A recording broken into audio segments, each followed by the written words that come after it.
Concordia. I know there's still a couple people missing, but we'll get the meeting started and hopefully they'll join us in due time. There is a Board of Governors meeting going on right now, so some of the executive is there. But I do believe that we can get through the points without them. So first I'm just going to read the Native Solidarity Statement. We'd like to acknowledge that Concordia University is on the traditional territory of the Ganyingehaga, a place which has long served as a site of meeting and exchange amongst nations. The Concordia Student Union recognizes and respects the Ganyingehaga as the traditional custodians of the lands and waters on which we meet today. So first off, welcome to the VA building. We are currently in Michaela's home. Welcome home. Oh, sorry. Rats. Okay, well, she's not here. Sorry about that. Okay, so we'll move on to roll call. There are quite a few excusals today since we're in exams. Remember, according to Standing Regulation 57, I believe, concurrent exams are an acceptable excuse. So I have 1, 2, 3, 4, 5, 6, 7 excusals here. Brittany has a concurrent exam, Mugisha has a concurrent exam, Ahmed has an exam tomorrow at 9 a.m., which also fits under Standing Regulation 57. Omar has a concurrent exam, and Meisa has a concurrent exam. April has a family emergency, and Bronte is home in Toronto with her family. And I believe that is all that is the 7 requests for excusal. So I don't know if you want to divide them or make a motion to omnibus. It's council's choice. Yes, Robert? Yeah, I'll move to omnibus excusals. Okay, seconded by Aggie. Is there any discussion to be had on the motion?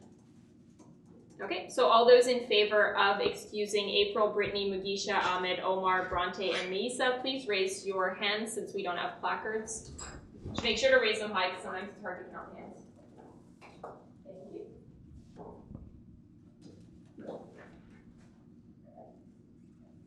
All those opposed? And any abstentions? All right, so the excusals are granted. On another note, under roll call, well, first of all, the attendance sheet should be going around. Sorry, it's not an official attendance sheet, it's a paper, but as long as your signature is there, it's okay. And we received a resignation from Councillor Armani, who wanted me to relay this message to you. Dear councillors, I wish you all a wonderful holiday and a happy new year. Unfortunately, I'm submitting my resignation effective today. I've been accepted to a foreign exchange program in Brazil for next term. It's been a great 2 years working with you wonderful people, and I hope the next year brings in new, ever-involved council. Don't be afraid to ask questions or for clarification on issues. It's your role as a councillor to hold the CSU accountable, and it's the way you will learn and get enjoyment out of this. Sincerely, Armani.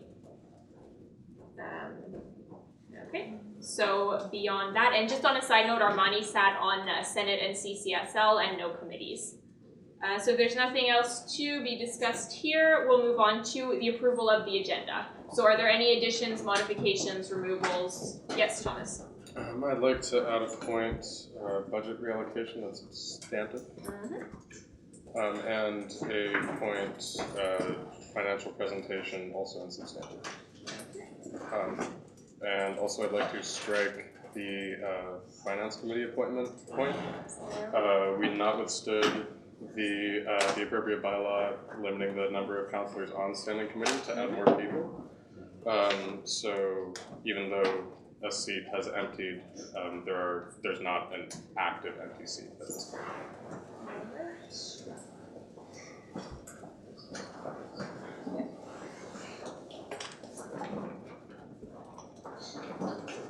Yes, Marcus. I'd like to pull the Loyola committee minutes and put them into substantive. Okay, is that okay at the end? For sure. Is there anything else to be modified on the agenda? Yes. I don't have the agenda in front of me now, but if we can add bipoc community budget. Okay. To substantive? Yeah.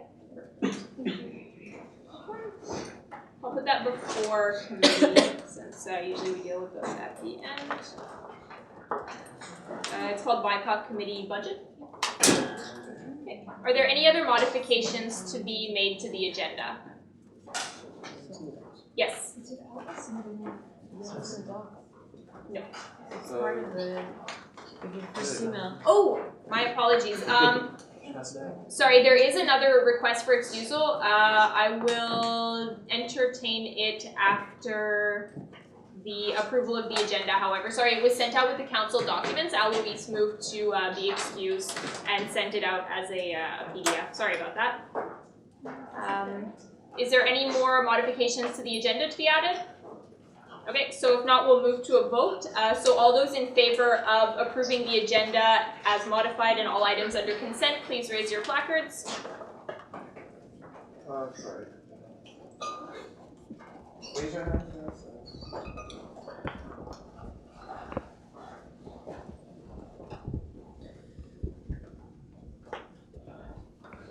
All right, all those opposed? And any abstentions? All right, so I'll put this, the amended agenda into the council group on Facebook so that we all have access to it. Yes, Louis? No, just Oh, sorry. blackout. Okay, on another note, we have to entertain Alois's excusal as well. It was sent out as a council document, and it has to not withstand, if a motion is made, the appropriate standing regulation, which I'll find the number for you in due time. Yes, Robert? Okay. Do we have a second? Aggie? All right, all those in favor of excusing Alois, please raise your placards.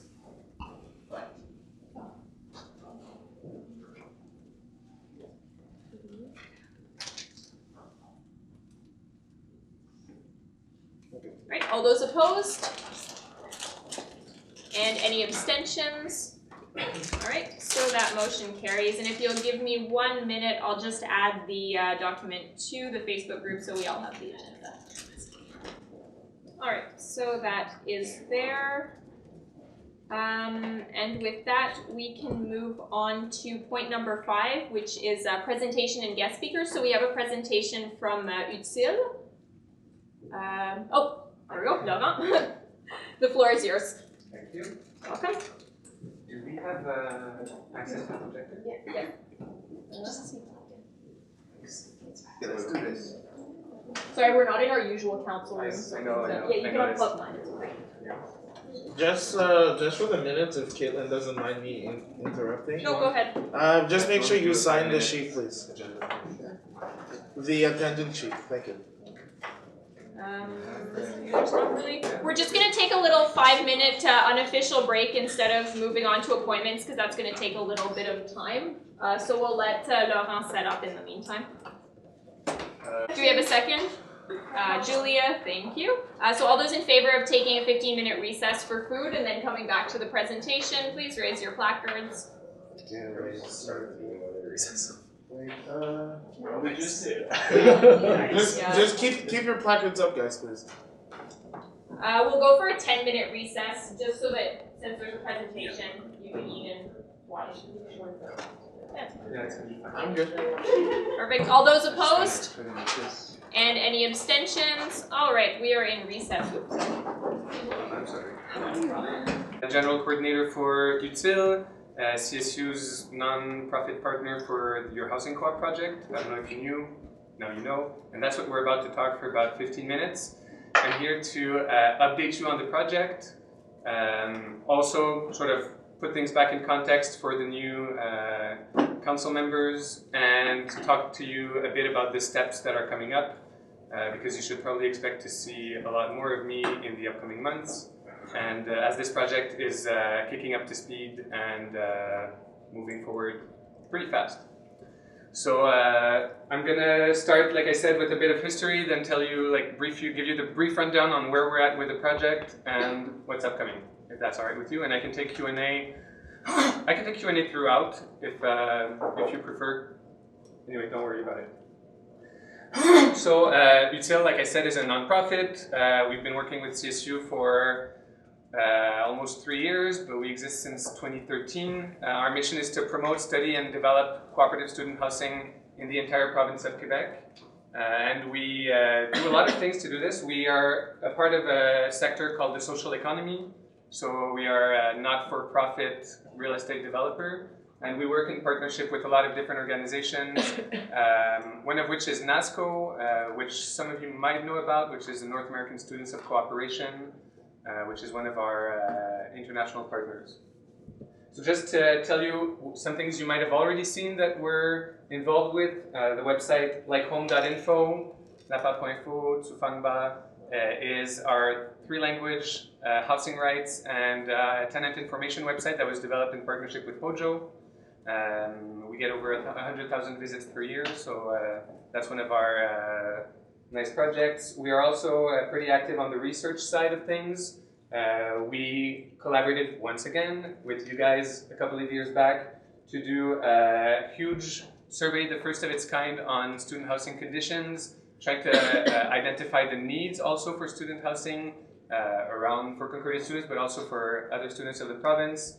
That groundbreaking study had 4 universities participating, and we are working now to repeat the survey next year. It's called FA, and this time we aim to double the amount of unions and students participating in this survey to really create the biggest database available on students' living conditions in Quebec. And this is data that the CSU has. You've produced research documents with this data, so have we. So if you want more info about the data, we're happy to share. This is part of our model to just make the data freely available for research and non-commercial projects to all of our partners. So that was just like a really quick rundown on UTIL. What I'm mostly here to talk to you about is CSU's Housing Co-op project. So maybe just to start with a brief throwback to our collaboration. This all started, like I said, about 3 years ago, running a market study and starting to collaborate on issues related to student housing, which I understand have been an issue for Concordia even before 2013. So this wasn't something new. What was new is that the year after, UTIL ran a feasibility study for CSU to sort of identify different ways to address this issue, knowing that we are here to bring a technical expertise and more specific real estate knowledge and background to make more concrete projects accessible and possible. Then 2 referendums were run. Those of you who were already at Concordia probably remember hearing about student housing quite a lot in that school year. At least for us, it looked like you were talking about it a lot. That was also the year where likehome.info was launched. And finally, last year, the Push Fund was set up, which is essentially the investment method that CSU chose in those referendums, and I'll talk about it in a sec. And that fund, which is a new entity in Quebec, so it's an acronym. We like acronyms. It's an acronym that stands for Popular University Student Housing Fund. It was created with a $1.85 million investment from CSU. And this is why we've been working on this project since then. And we also set up a provisional committee, which is a group of Concordia students that represent the future co-op members and that we work with every week since then to develop the project. So that's the history. Like I said, it was very brief. There are probably a lot of people here, like Marcus, who were there from almost the beginning. So if you want more info, ask me, ask him, ask your friends. What all of that came down to was that investment, like I said. The Push Fund is now operational. It's one of its kind investment fund in Quebec in the sense that A, it's a non-profit investment fund, B, it's essentially student managed, and C, it's the only one that's available for student housing co-ops as we speak in the province. The actions of this fund, the actions of UTIL and the project itself are all detailed in a very long and complete legal document called the term sheet, which essentially details our collaboration, the work we do, the responsibilities of every party in this project, and basically also ensures that the money you put in this project won't go to waste and that we won't move to Mexico with the free pizza forever. The detail of the term sheet also, of course, includes priority leasing to Concordia members. That's the whole point of this project, and this is why we call it the CSU Housing Co-op, because that's always the objective, is to lease this to Concordia undergrad students. And like I said, this is a complete document. Well, this is really small, but essentially this is the organigram that explains all of these relationships between all of these entities. You have this in CSU documents, and I'm happy to share the PowerPoint with you after this presentation if you want to look at it on a bigger screen or just closer to the screen so you can read the fine print. So that's, but this essentially just explains the collaborations and the different parties in the development of the project. And this brings me to tell you about the project itself, if you are ready. Okay, am I going too fast? Okay. So the first thing I just want to touch base on is funding. The push fund, which is here in orange, brings in about 15% of the total project budget. So we're looking right now at a $14 million project cost, and the rest of the money comes mostly from a mortgage. So this is a very standard real estate project, but what's less standard is that we have other social investors coming in to complement the push fund.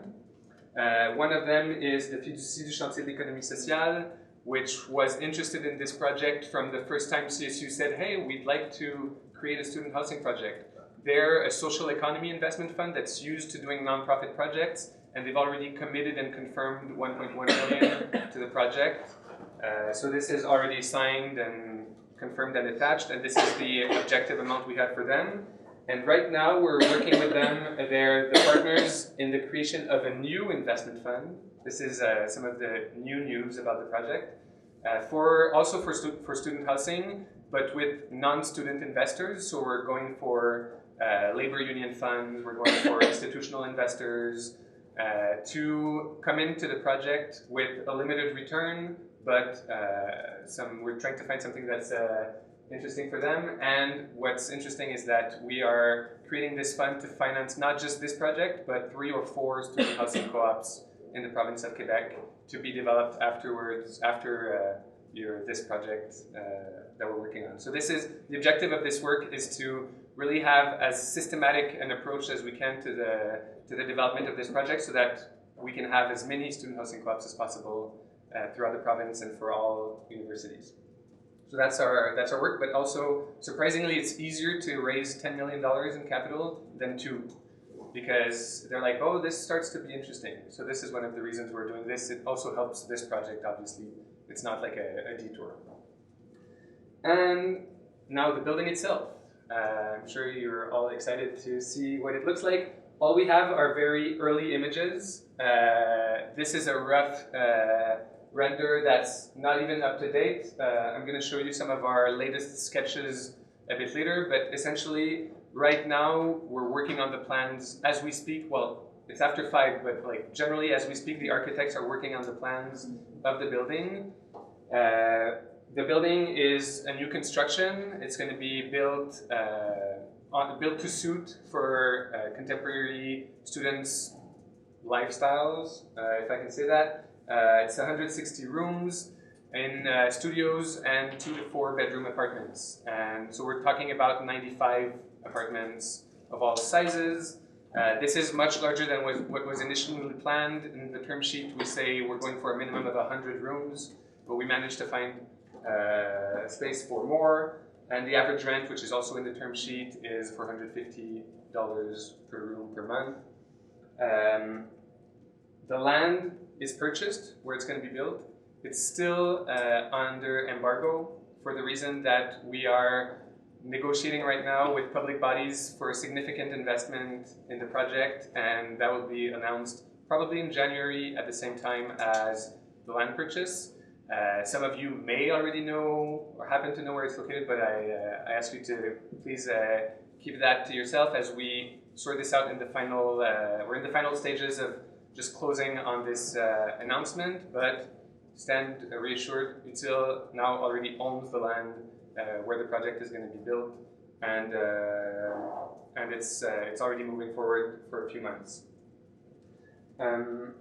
The design concept for the project, I mentioned it's built to suit.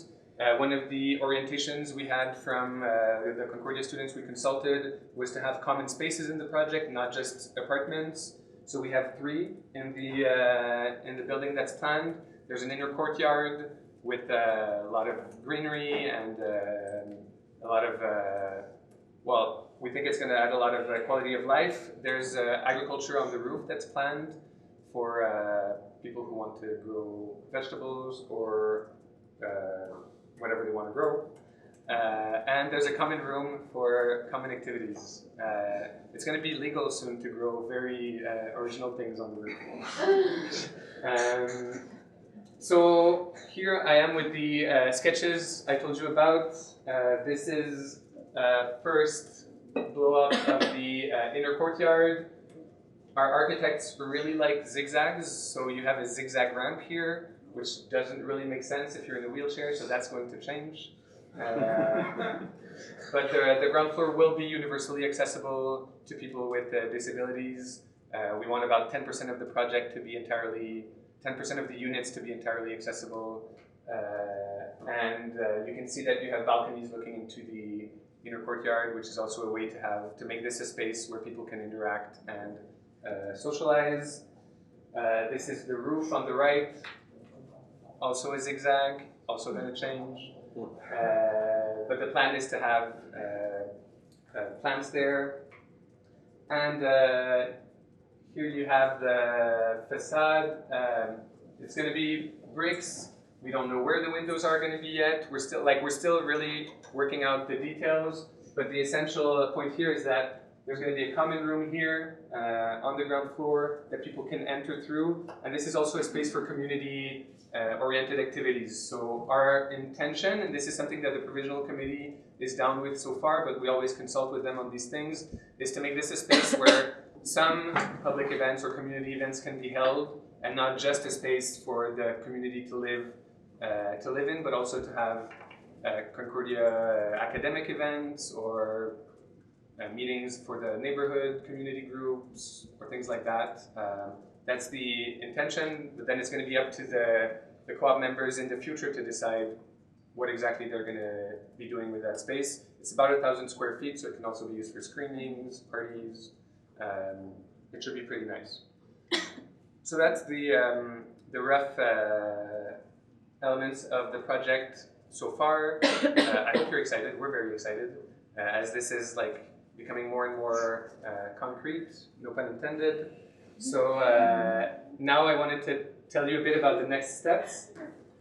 We are, like I said, working on the plans right now. And our objective, which was written in the term sheet and we are still slated to achieve, is to open the building in July 2018. So I know this sounds very far, but it's actually really, really close. And we're on a very tight schedule.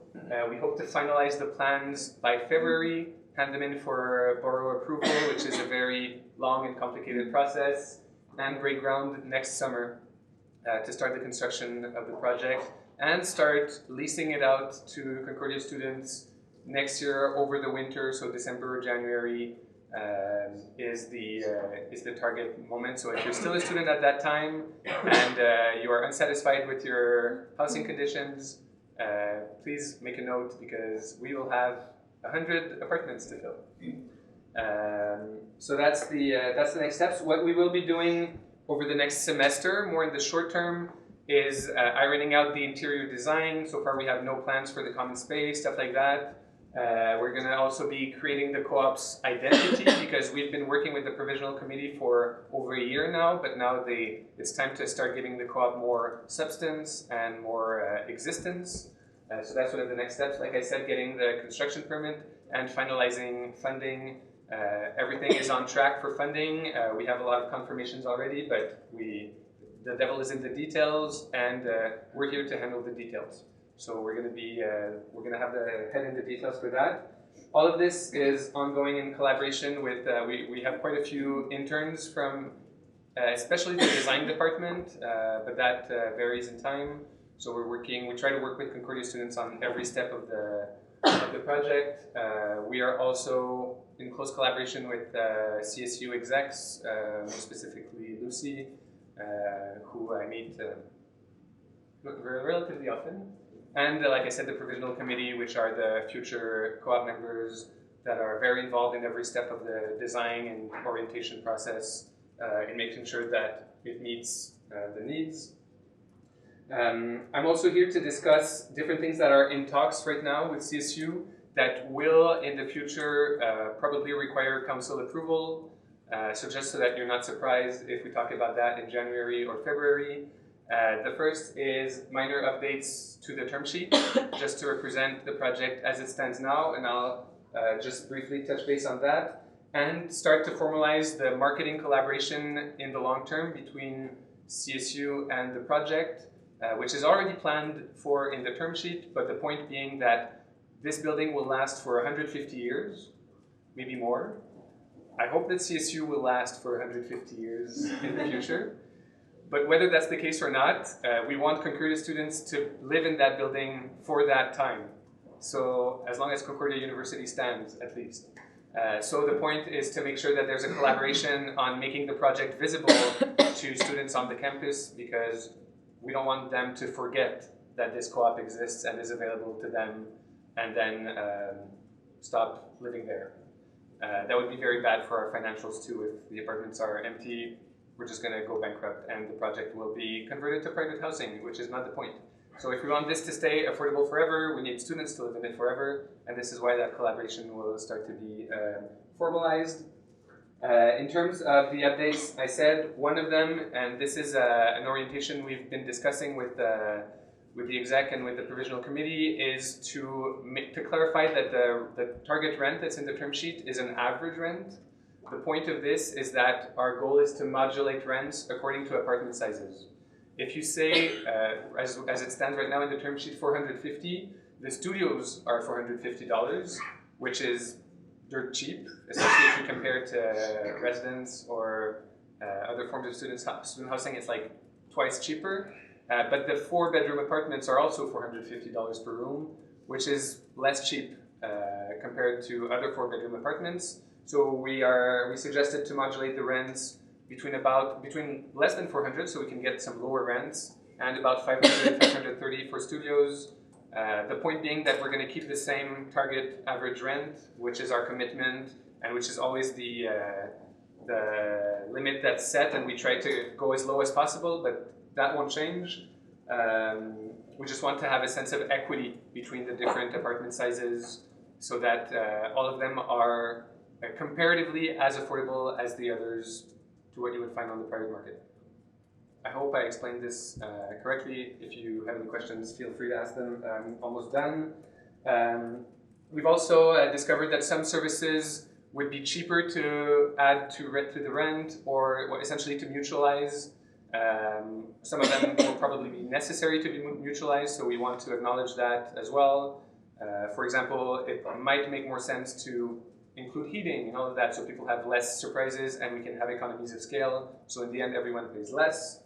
And finally, we will be going with a property manager for the project, which is essentially a prerequisite to access mortgage insurance. I don't want to get into the specifics once again, but we will be hiring an experienced property manager, which still isn't. We're an experienced developer, not manager. But we're already in talks. The good news is we're already in talks with a few nonprofits that specialize in property management and that are used to working with co-ops and democratic projects. So they are available to help with that. And the provisional committee is happy to have this situation as well. So we wanted to clarify that, which is also just unclear right now in the term sheet.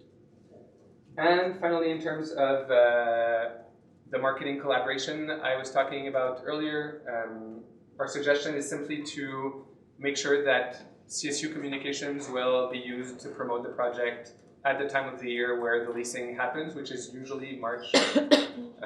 But we are in discussion already with the exec for that, and essentially we're going to come back with a draft of what that would look like, probably in January. And also in, I hear your January council is mid-January, right? So we should probably be able to go ahead with the land announcement at that time as well. So those are the next steps. I'm happy to be here to have the chance to update you on that, and thank you.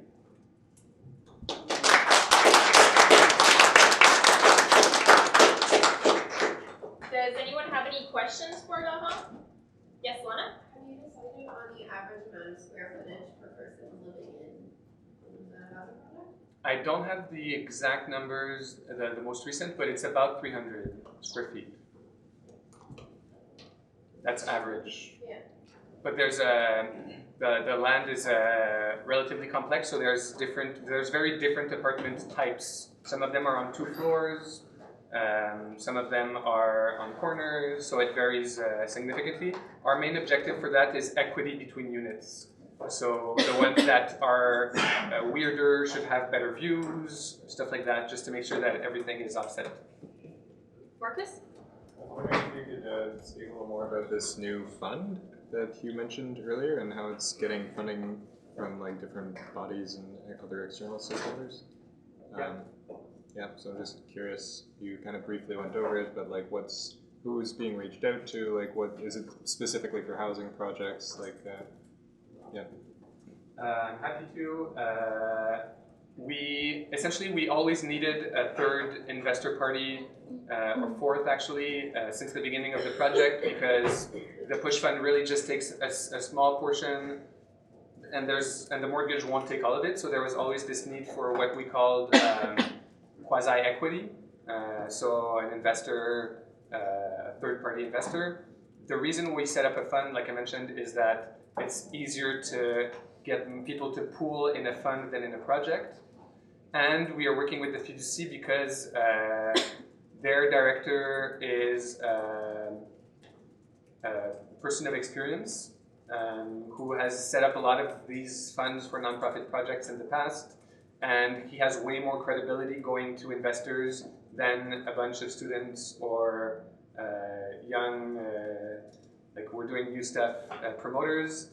So we benefit from their experience. We have easier access to funding, and the fund itself will be dedicated to nonprofit student housing. So it's specifically to develop other projects like this one. We think it will be structurant. I don't know how to translate that, but like have a very structuring effect on the development of future projects like that. The investors that are being reached out to so far are Fonds Immobilier FTQ, Fonds d'Action CSN, and potentially other, for example, mutuals like SSQ to invest. And so far we're going for 10, and we have communications of interest for 8 million already from the labor unions. And for the first project, we only need 3. For this project we're talking about. So they're already interested, and the fact that we're piggybacking with the fiducie helps a lot to make this project credible. And it satisfies the investors to think that they're investing in a portfolio of buildings, even though for the moment there will be just one, and for the foreseeable future. Well, at least in the making, there's just one. And but they're in a fund mentality, so that helps a lot.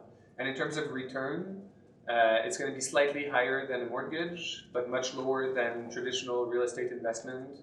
And we're looking at about 4% IRR that we're offering them, which is very cheap. We're paying over 8% for the fiducie.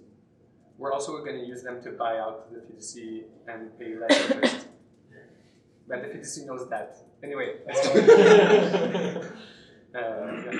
Follow-up question. So I guess like it's safe to say that this is going to be a fund that's going to be working pretty closely with the push fund, given its mandate. Like for future projects, it's just going to be like too cool.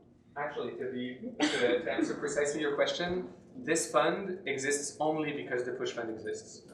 So when we were talking about the push fund, I don't know if some of you were there a few years back, we were like, hey, this could have like big impacts on the ecosystem, and this is already one of the examples.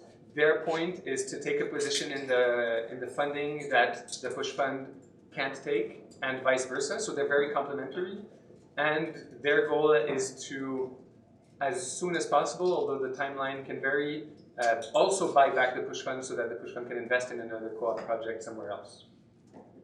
So the push fund, I went really fast on that, but the push fund is a rotating fund. So the money that's invested there, once a project is delivered, at some point, it could be just 15 years in the future, but at some point we'll go back to the fund to finance other buildings.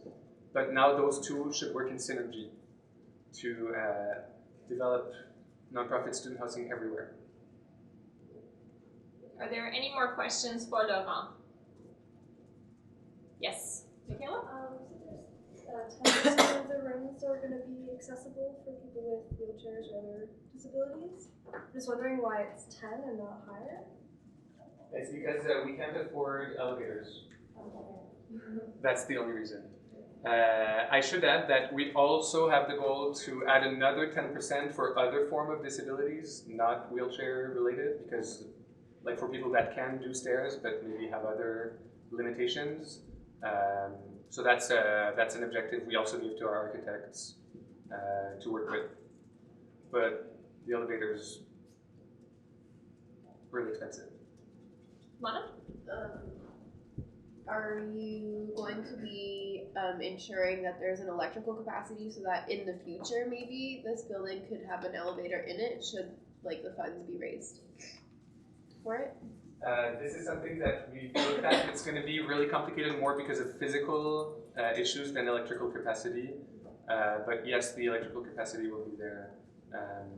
Also, we plan for future electrical use surges when people have like smart everythings and consume more electricity.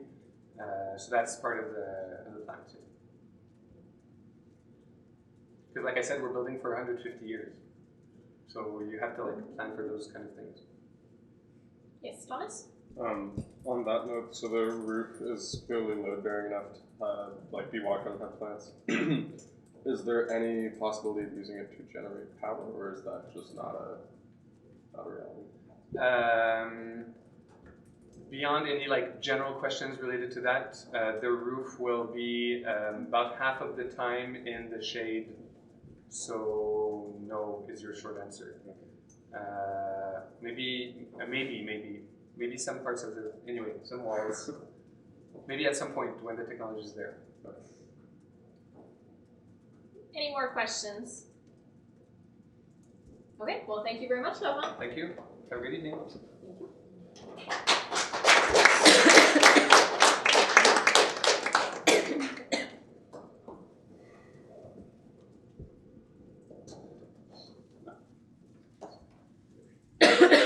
Where did the this thing come from? That was in the Okay, from CSU. Okay. So we return. Okay. All right. So the presentations and guest speakers are done.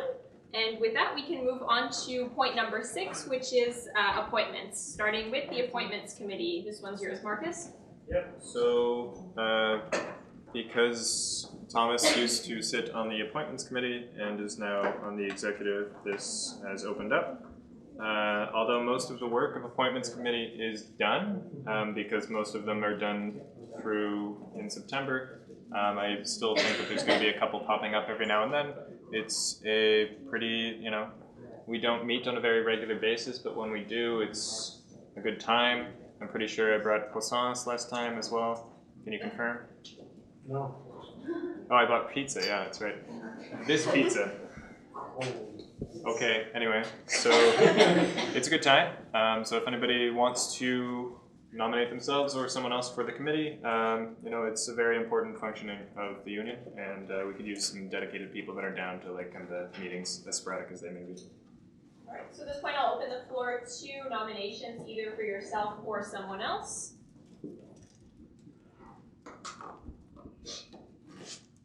Yes, Sophia? Maybe if you tell them how many times a month or that you meet. Direct response.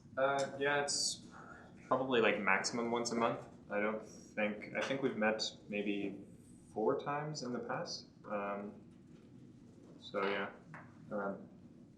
Yes, Sophia? Also, and I'm going to keep saying this until we stop appointing people or need to appoint people. When you do appoint yourself to a committee, make sure you can show up.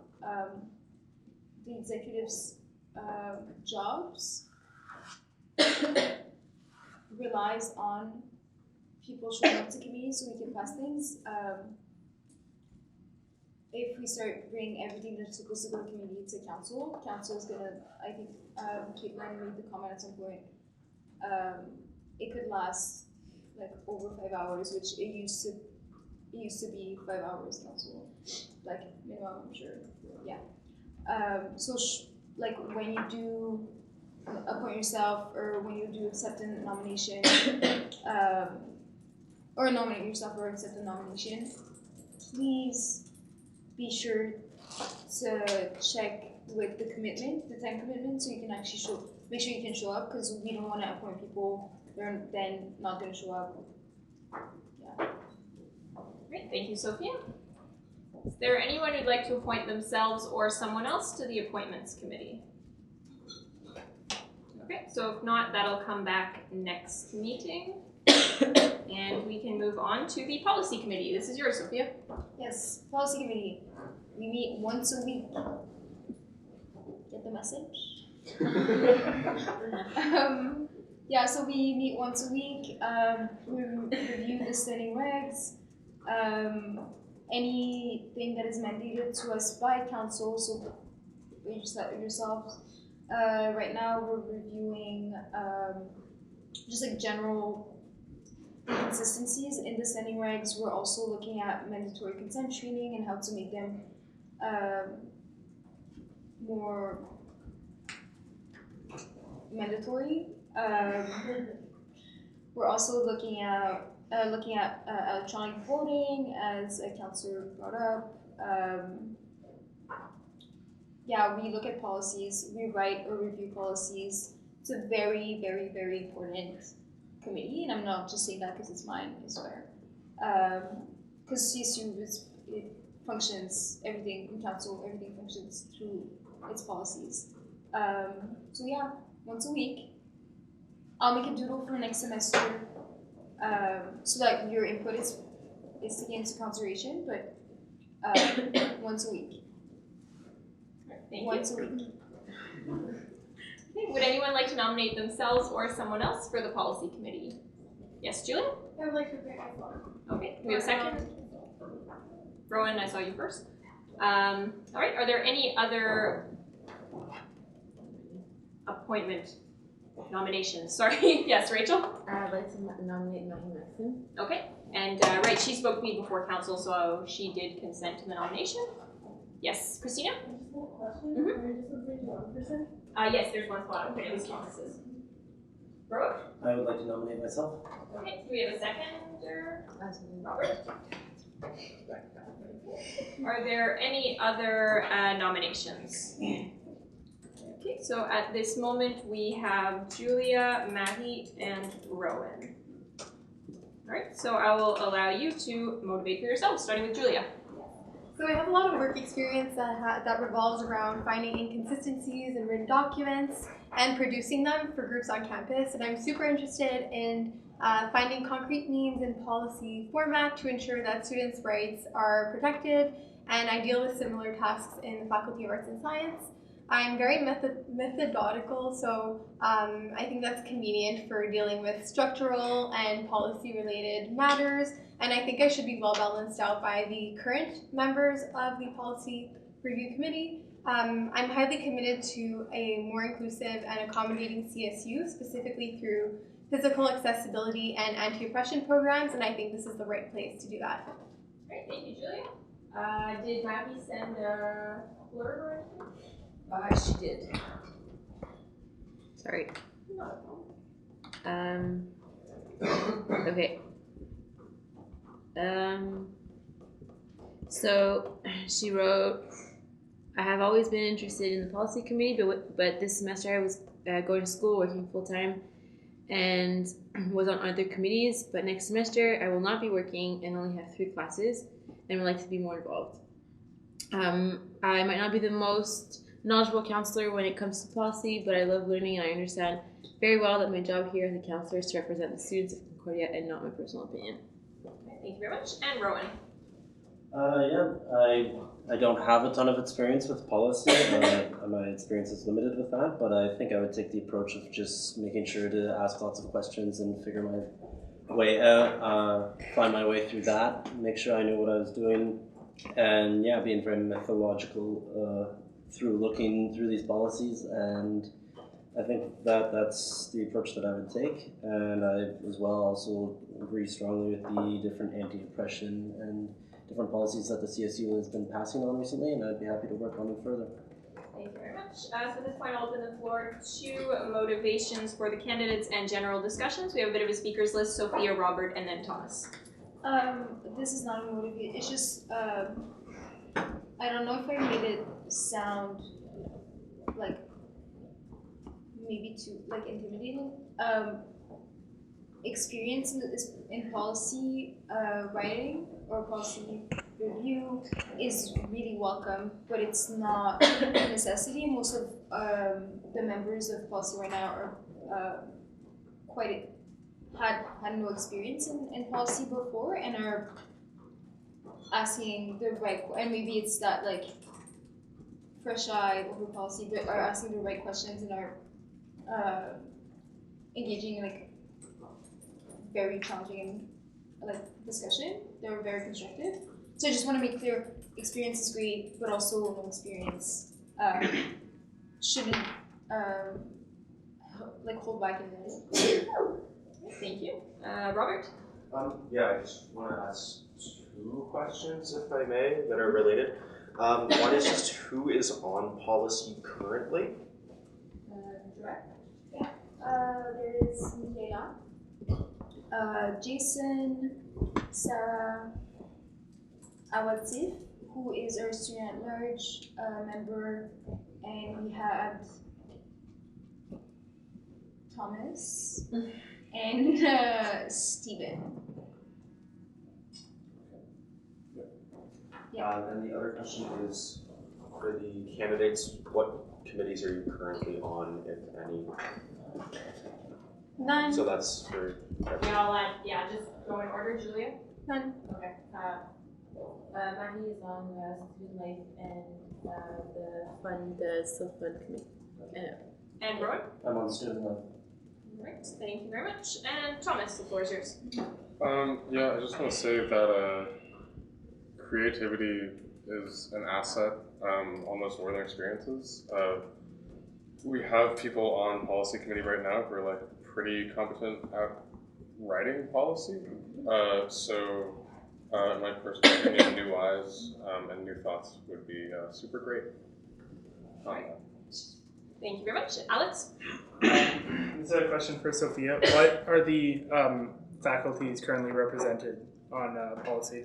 We have fine arts, which like fine arts is never represented anymore, so it's great. Yeah, we have fine arts and science. And the arts and science part is poli-sci. It's all poli-sci. So for me. Do you have a follow-up? Yeah, if that's the case, I want to motivate for Matthew Maxim. I think it's good to get like wider, a wider breadth of like schooling and opinions and experience thereof. So having someone from the John Molson School of Business, I think, would be an asset, as opposed to another political science person, which wouldn't necessarily be a hindrance, but it's, I think, an overrepresentation. Thank you very much. Is there any other discussion to be had before we proceed to a vote? Okay, so we'll go by roll call. Since there are 3 candidates for 1 open seat. There is 1 open seat, correct, Sophia? Yeah. Okay, just confirming. Right, so everyone has 1 vote. You can also choose to abstain, and the candidates are Julia, Marie, Matty, and Rowan. So we'll go this way, starting with Jason. Abstain. Okay. Martin? Matthew Maxim. Rowan? Abstain. Okay. Executive. Miguel? No, sorry, I thought it was someone in the corner. Okay. Abstain. Okay. Maggie? Julian. Okay. Robert? Julia. Julia? Abstain. Okay. Christina? Julia. Okay. Alex? Matthew Maxim. Sorry. Oh, that's Marcus. Sam? Abstain. Stan and Veronica. Hi, Maxim. And me. My Maxime. Alright. So the roll call vote has Mahi with the most votes. I didn't miss anyone, did I? Okay. So Mahi is appointed to the policy committee. And is there any more discussion to be had on this appointment? Okay, if not, we'll move on to sustainability committee, and this one is yours, Lana. Sorry, I'm not loud enough. I'm very sick.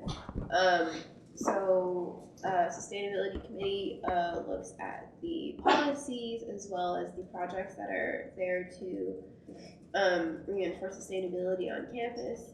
Right now, we might start working with the greenhouse a lot. We're having a lot of issues with making quorum. So it would be preferable if someone was like really motivated to go. We meet once a month lately, but because we've been backed up due to like quorum issues, it's probably gonna be twice a month for a little while.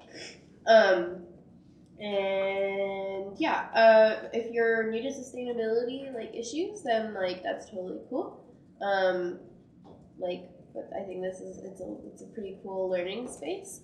But also like we try to look at like intersectional approaches to sustainability, which means looking at economic, environmental, and social sustainability and how they're intertwined, so that there's an issue I think that might pique anyone's interest that we might be looking at. And that's it. Right. So at this point, I'll open the floor to nominations to the sustainability committee. Yes, Julia.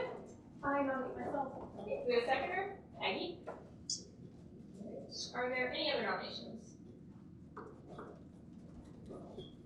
Okay, so at this point, I'll let you, wait, Robert, did you have? Okay. And the floor is yours for motivation.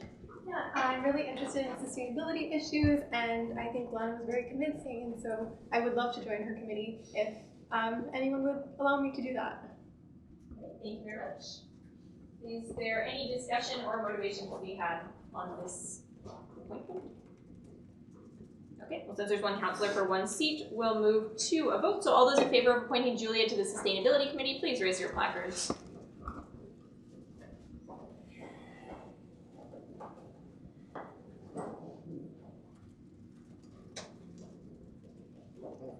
Okay, all those opposed? And any abstentions? 4, 3, 2. Okay. Yeah, thank you. All right, congratulations, Julia. You are on the Sustainability Committee. Is there any more discussion to be had on Sustainability Committee? All right, so if not, we'll move on to the Library Services Fund Committee, and I believe Rachel Lana is handling this. So the Library Services Fund Committee has 4 student representatives on it. The Library Service Fund Committee collects $1 per credit, and it's the reason why we have a 24-hour library. It's the reason why we have all of the books that are available to us. So like currently, every book in all of the syllabi and all of the classes at Concordia are available because of this fund. And we also look into different projects like standing desks, as well as we get a say in some of the renovations that are happening at the library, or libraries rather, because we look both at the Loyola and the downtown libraries. So there's 1 seat on this because there was a student at large that resigned. So yeah, we meet once every 2 months or so. And there's really good food. Thank you. Lucy? Yeah, I was going to say the same thing. Also, Guylaine Baudry, the head librarian at Concordia, who facilitates those meetings, honestly the nicest administrator at Concordia. It's like the one administrator is always just a pleasure to deal with. So I encourage anything library related. All right, thank you. Are there any nominations to the Library Services Fund Committee, either yourself or someone else? Yes, Julian? I would like to nominate Abune. Okay, do we have a second? Okay. Yeah, you can do that. No. It was seconded by Aggie. Yeah. Alright. Make sure. Oh, sorry, you're right, sorry. Sorry, that was my Nominee, pointer, mover, and seconder. Yes, sorry. Alright, so you have consented to the nomination. Is there anyone else who would like to either nominate themselves or someone else to the Library Services Fund Committee? Yes, I have a Alex. question. I didn't hear it when you said, what is the meeting schedule for? They send out like a doodle, but it's roughly every 2 months or so. The next one is going to be January 30th. But then after that, like they'll send out another doodle and see when everyone's available. Typically they take place around noon. Thank you. Oh, that's, I was going to say January. Alex? I would like to nominate myself. Okay, do we have a second? Yeah. Oh, sorry, Robert. Thank you. Are there any more nominations to be had for the Library Services Fund Committee? Okay, so if not, we'll move into motivations. And Julia, the floor is yours. Yeah. Oh, sorry, Aggie, the floor is yours. Yes, Sorry. it's all mine. I spent a lot of time in the library. I've been here 3 years, so I've seen a lot of changes that's happening. I usually make it to all my committee meetings, very dedicated to them, always on time, always completing my work. So yeah, that's my motivation. Thank you. Alex? I too have been here for 3 years. This is my 4th year. I'm an English and history student, so I live in books, much to my often dismay, but I do love it. I'm also a sitting member on Senate, so I think like having like the like cross knowledge between the two could be of a lot of use. So I think I would make a valuable addition to the committee.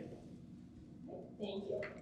At this point, I'll open the floor to discussion and motivations for the candidates. Yes, Julia? I would like to motivate for Gunik. She's in SCPA, which is the School of Community and Public Affairs, and we deal with a lot of readings there. And I feel like she is very knowledgeable about things that happen at school, and she's also very helpful and passionate about what she does.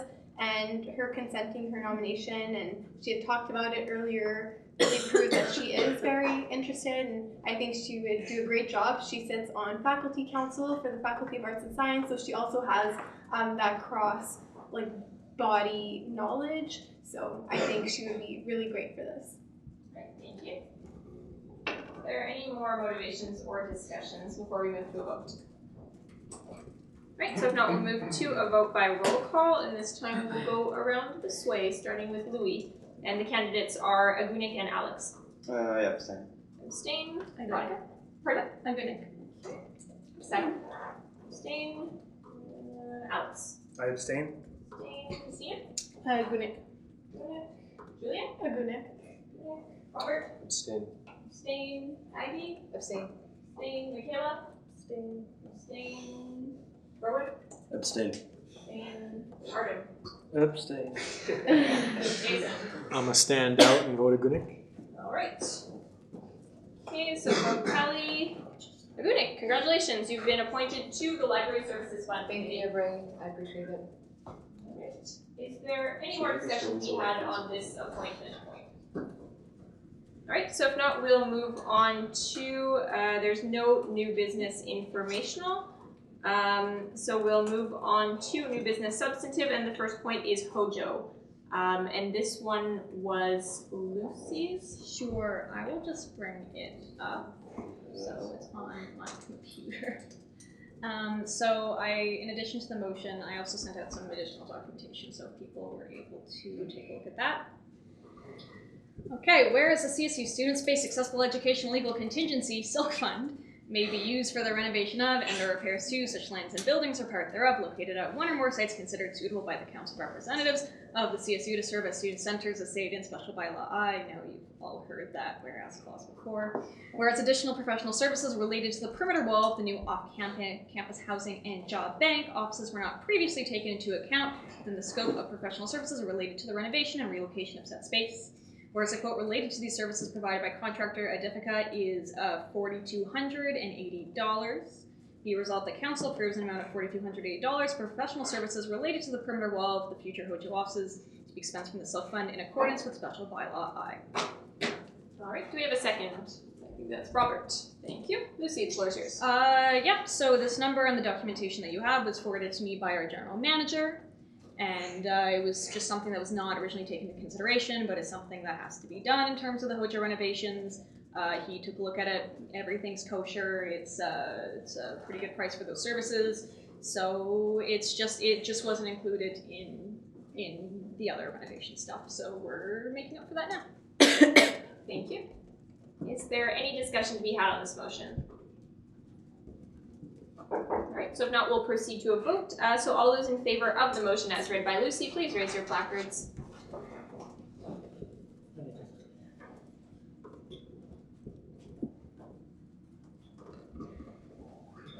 Right, all those opposed? And any abstentions?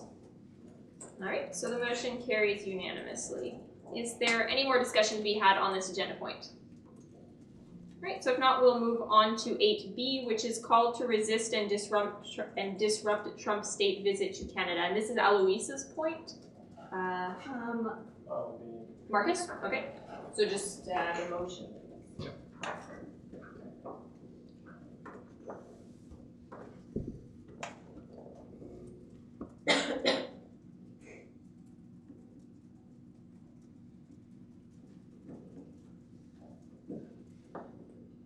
One moment here.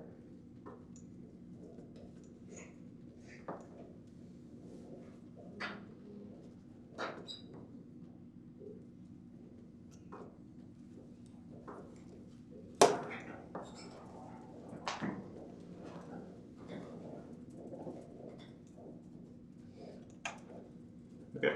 Whereas the Concordia Student Union has the following positions.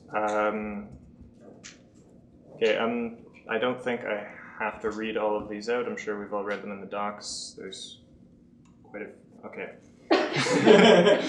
That Indigenous sovereignty over their territories and their veto power over resource extraction projects is recognized, that the CSU supports the efforts to institutionally address the issues of refugees and the adoption of policies at the provincial and federal level that would increase the openness of our borders in times of crises, that the CSU calls for respect and kindness towards all religious minorities in our community.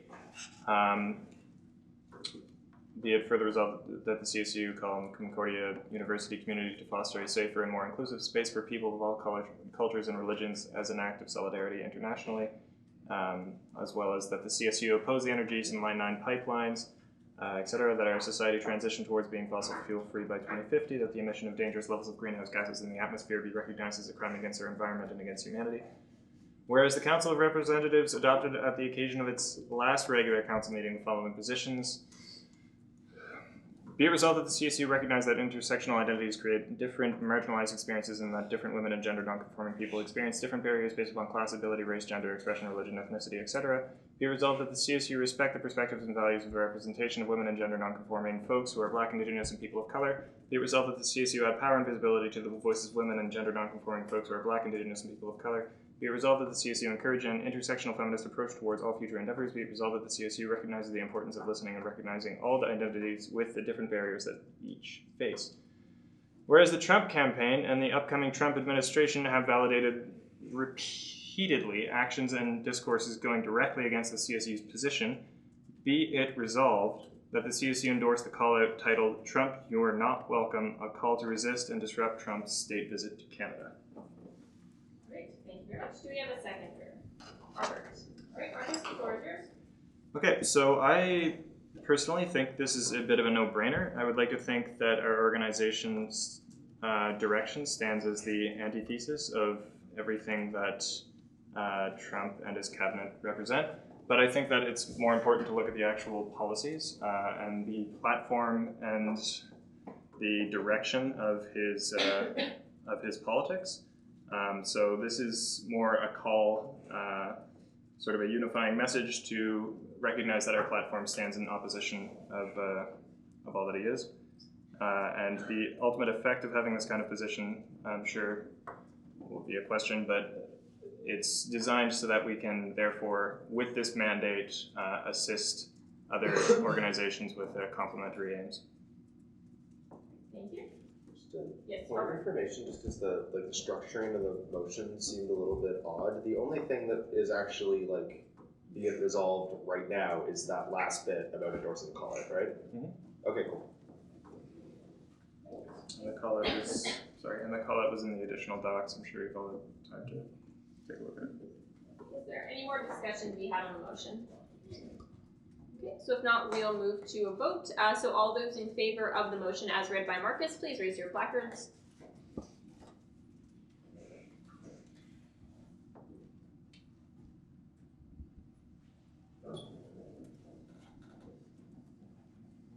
Right. All those opposed?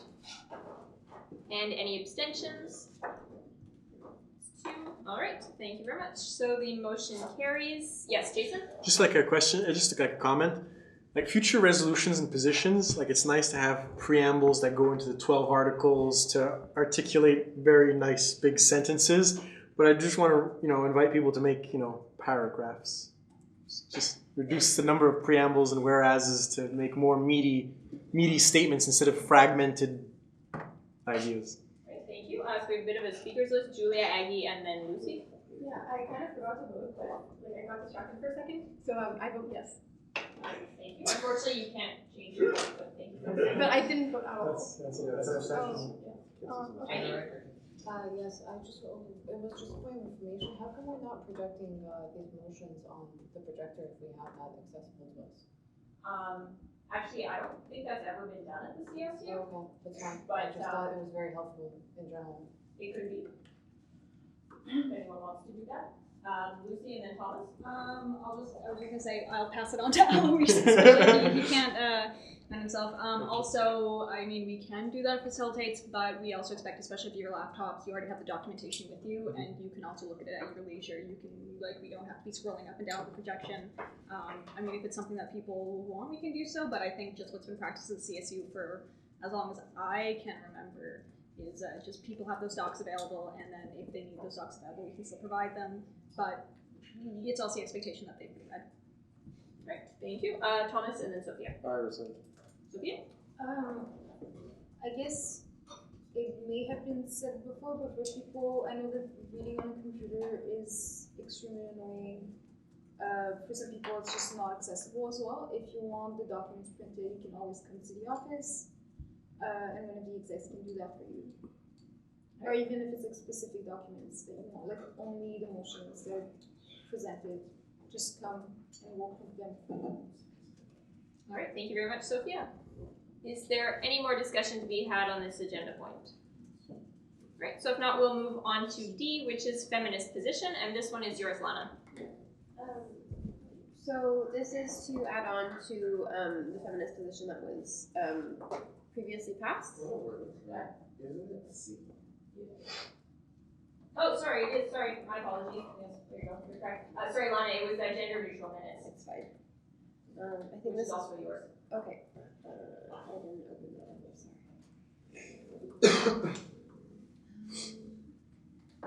Okay. So, whereas the Concordia Student Union is currently trying to become more accessible and gender inclusive, be it resolved that the council minutes be gender neutral as of the first council meeting in January. Do we have a second? Owen, and for your comment.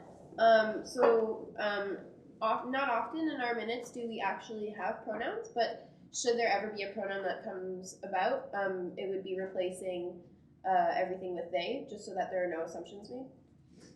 Right, thank you. Is there any discussion? Yes, Louis? Shouldn't we leave that to a choice of the councillors if they want to have their preferred pronouns in the minutes, whichever may be?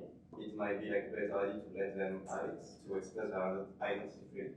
Lana and Thomas? I think that's a really good point, but what, like in the initial writing of it, because it would be a little bit difficult to stop every 5 seconds and say, can you just clarify what your gender pronoun is? Or things like that, to have it they, and should that counselor want to have it replaced, they can pull the minutes and replace it. Yeah, with questions, you have a follow-up? Sorry, did you have a follow-up question? Yeah, follow-up question. Well, that maybe to the chair. Like when we presented ourselves and stated our preferred pronouns, was it recorded in the minutes for the first CSU meeting?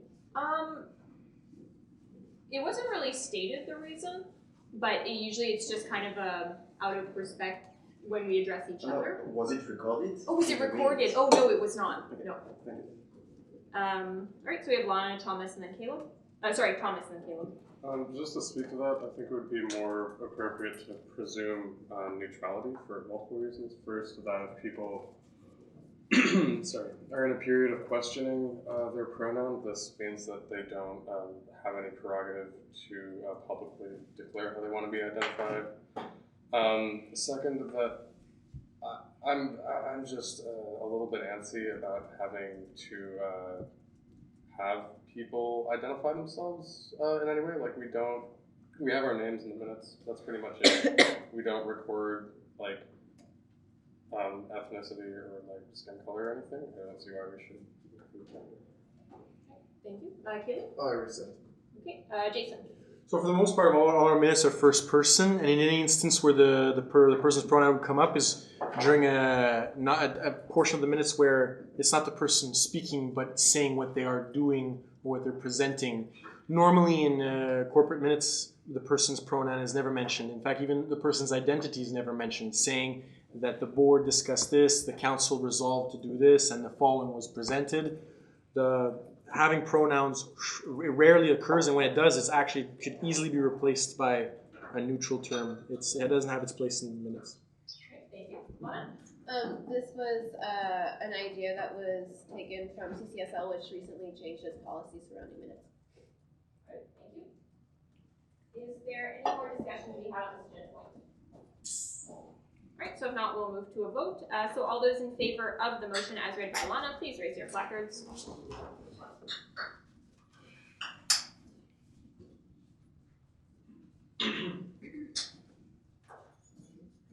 All those opposed?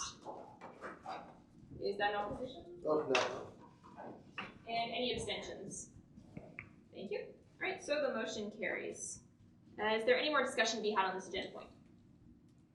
All right, so we'll move on to 8D, which is feminist position. This one's yours, Lana.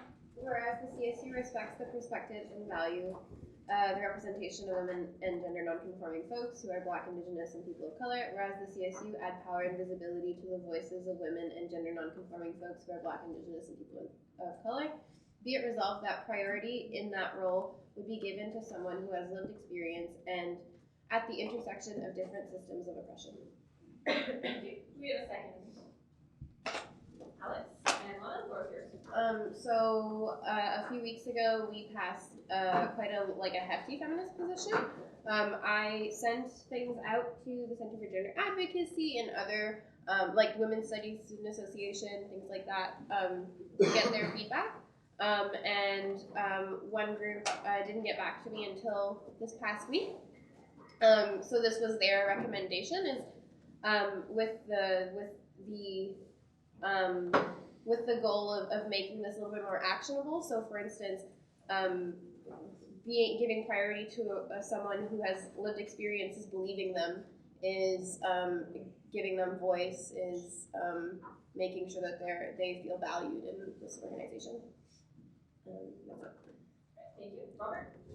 Yeah, just in the be it resolved clause, there's like a reference made to that role, but I wasn't entirely clear on what that is. Well, in the whereases, it's the voices of women and gender nonconforming folks who are Black, Indigenous, and people of color. Okay. So it's in reference to that. Okay. Thank you. Is there any more discussion or questions to be had? Yes, Sophia? The CSU, although it has a culture of trying to take these things into consideration, so for example, we like trying to encourage gender parity and all these things, has no position. Before Lana introduced hers, had no position on feminism. It was just a thing that was understood, but that means that it can be institutionalized, which means that any new team that comes in and that decides that they want to be like a massive patriarchy can just be. I'm exaggerating a little bit, but like it's very likely as well. So yeah. Thank you, Christina. I'm still unclear as to what the role would be because, like, although I do agree with the motion, the spirit of the motion, I don't like. It sounds as if any role, the priority should be given to. Priority should be given. Whereas, but like, what if it requires certain experience and like a white male has this experience? Does he get less priority, or like a knowledge of a certain program? Like, I just want to know what kind of role we're talking about. I don't know. Maybe I'm just misunderstanding.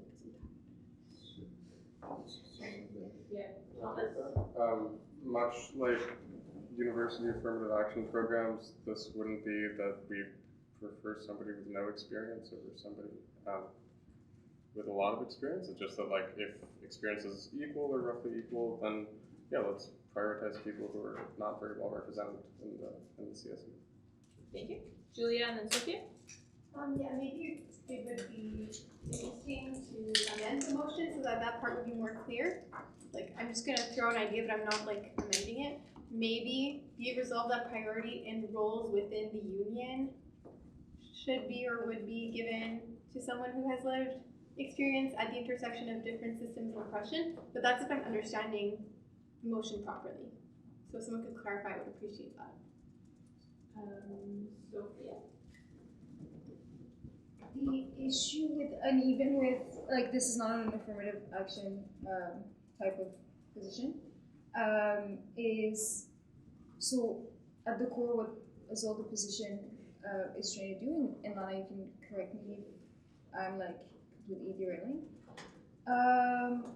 is there's very, very little actual concrete resources and knowledge, and like recorded knowledge on Black, Indigenous, and POC and women or non-binary individuals' experiences.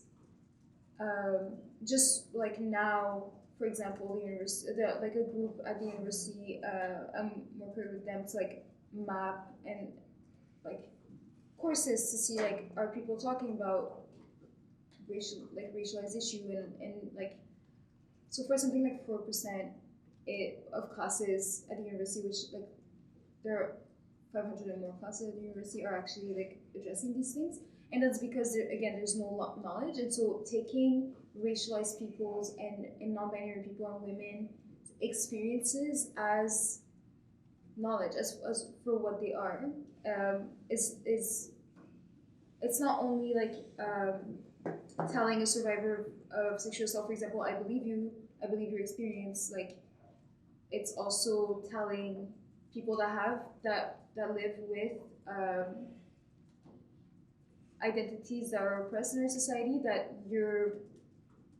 because you've lived all your life, you maybe don't have a PhD in like oppression, but you should because you lived it all your life. So a bit of a speakers list: Julia, Lana, and then Aggie. Floor is yours.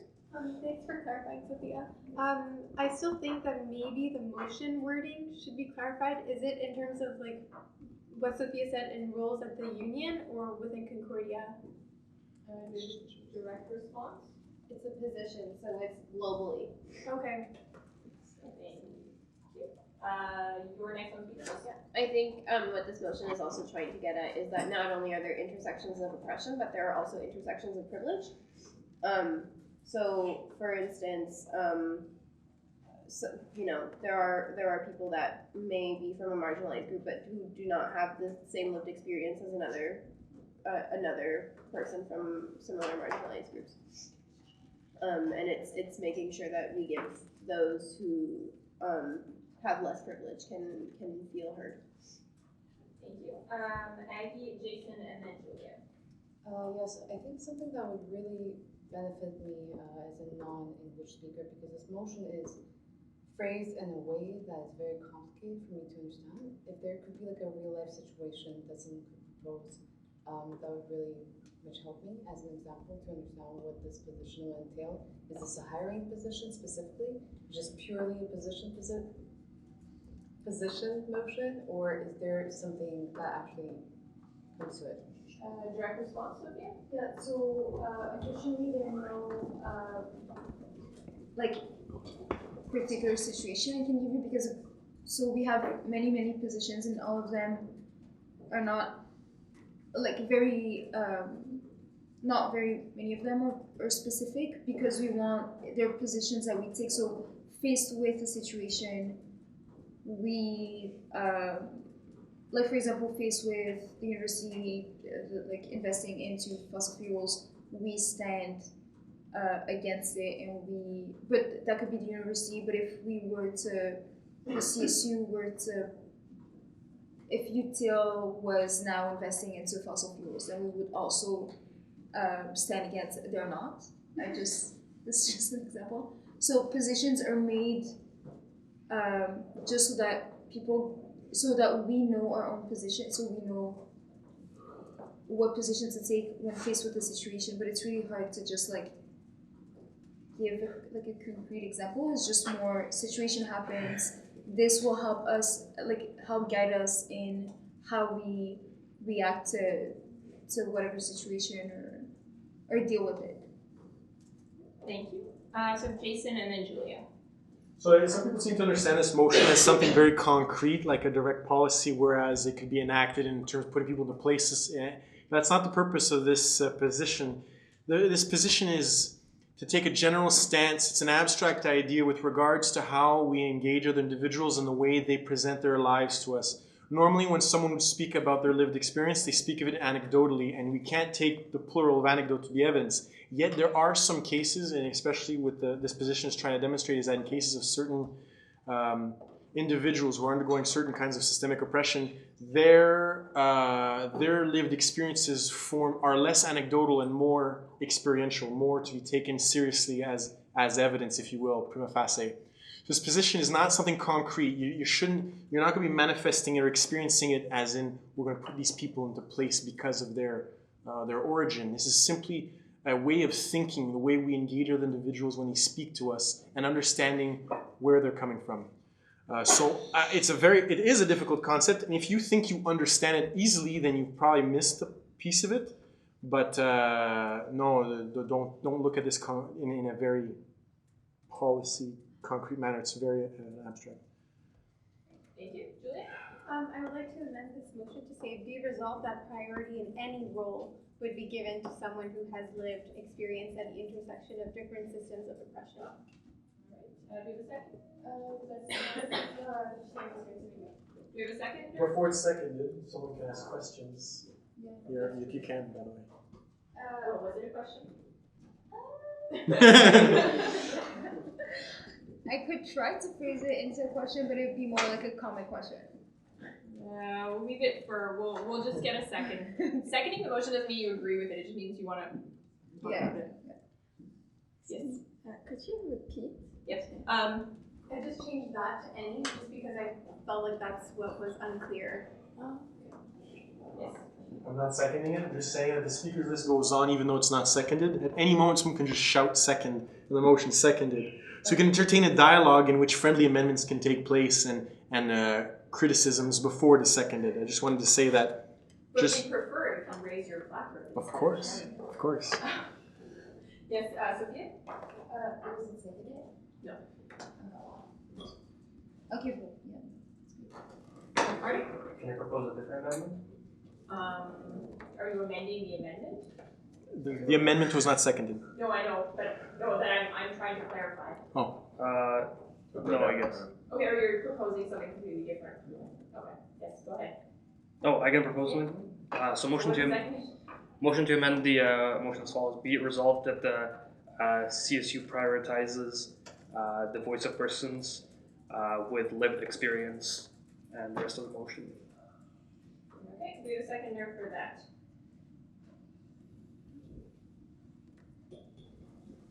Yes, Christina? Yep.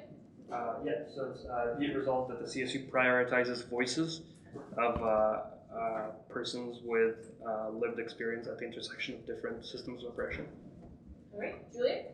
I just wanted to ask whether we wanted CSU to be like put in specifically, because from what my understanding of what Jason said was that we had to see it as a very like broad frame. So Direct response? Me? Sorry. It was your amended. So as I understand, this was related to how, well, with the whereas as clauses, as I understand this is a CSU specific thing, and it's about, well, okay, that's fair, I guess. Yeah, I don't really have a direct response then.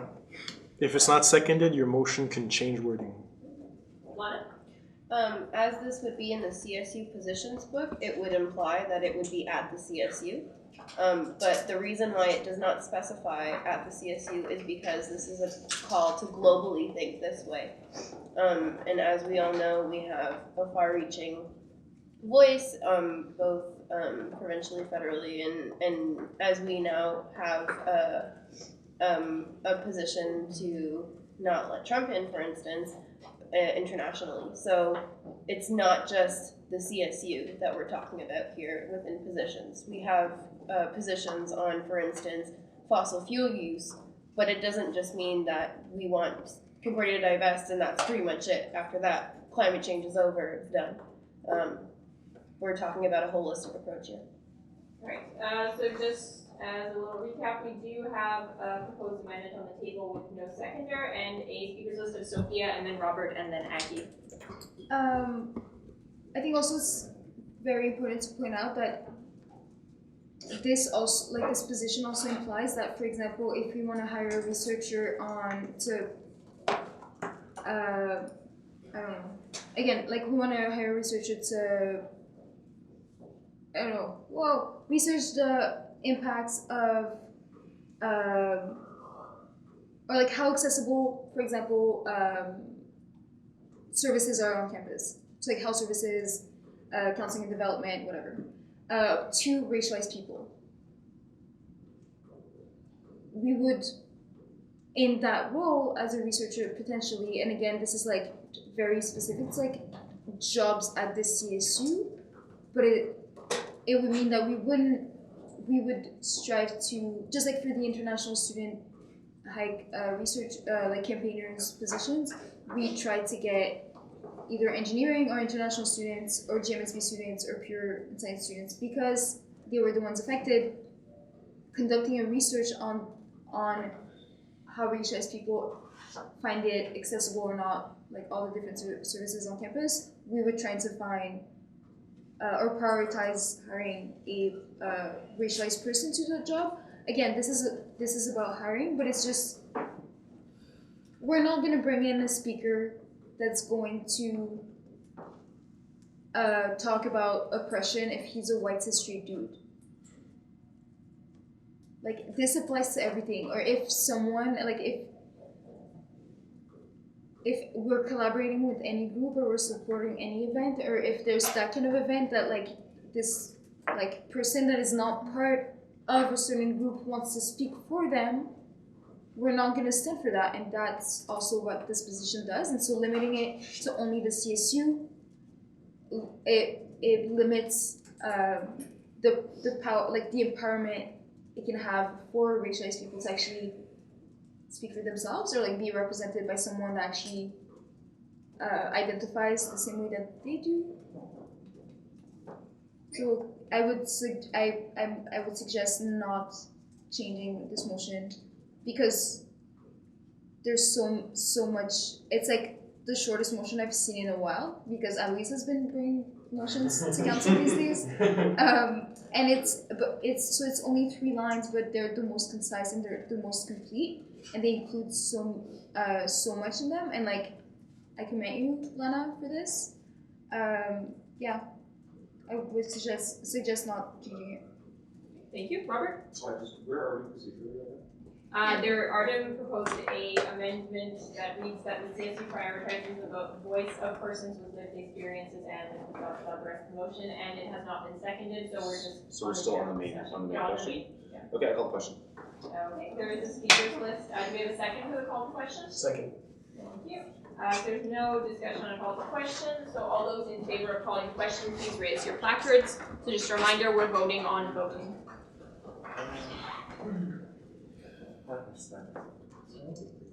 Running is your placard.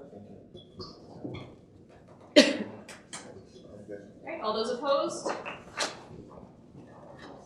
3, 4, 5. Okay, and any abstentions? Okay, so it does require a 2/3 majority and it fails. The vote is 6-5. Yes, so we'll move back to the main speakers list, which incidentally, Lana, you were.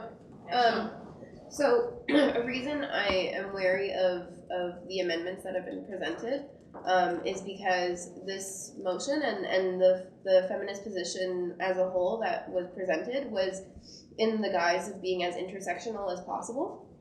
And if we write, for instance, if we're not careful with our language and we write that all lived experience is going to be put on a platform, which is great that all lived experience could be put on, could be given a platform.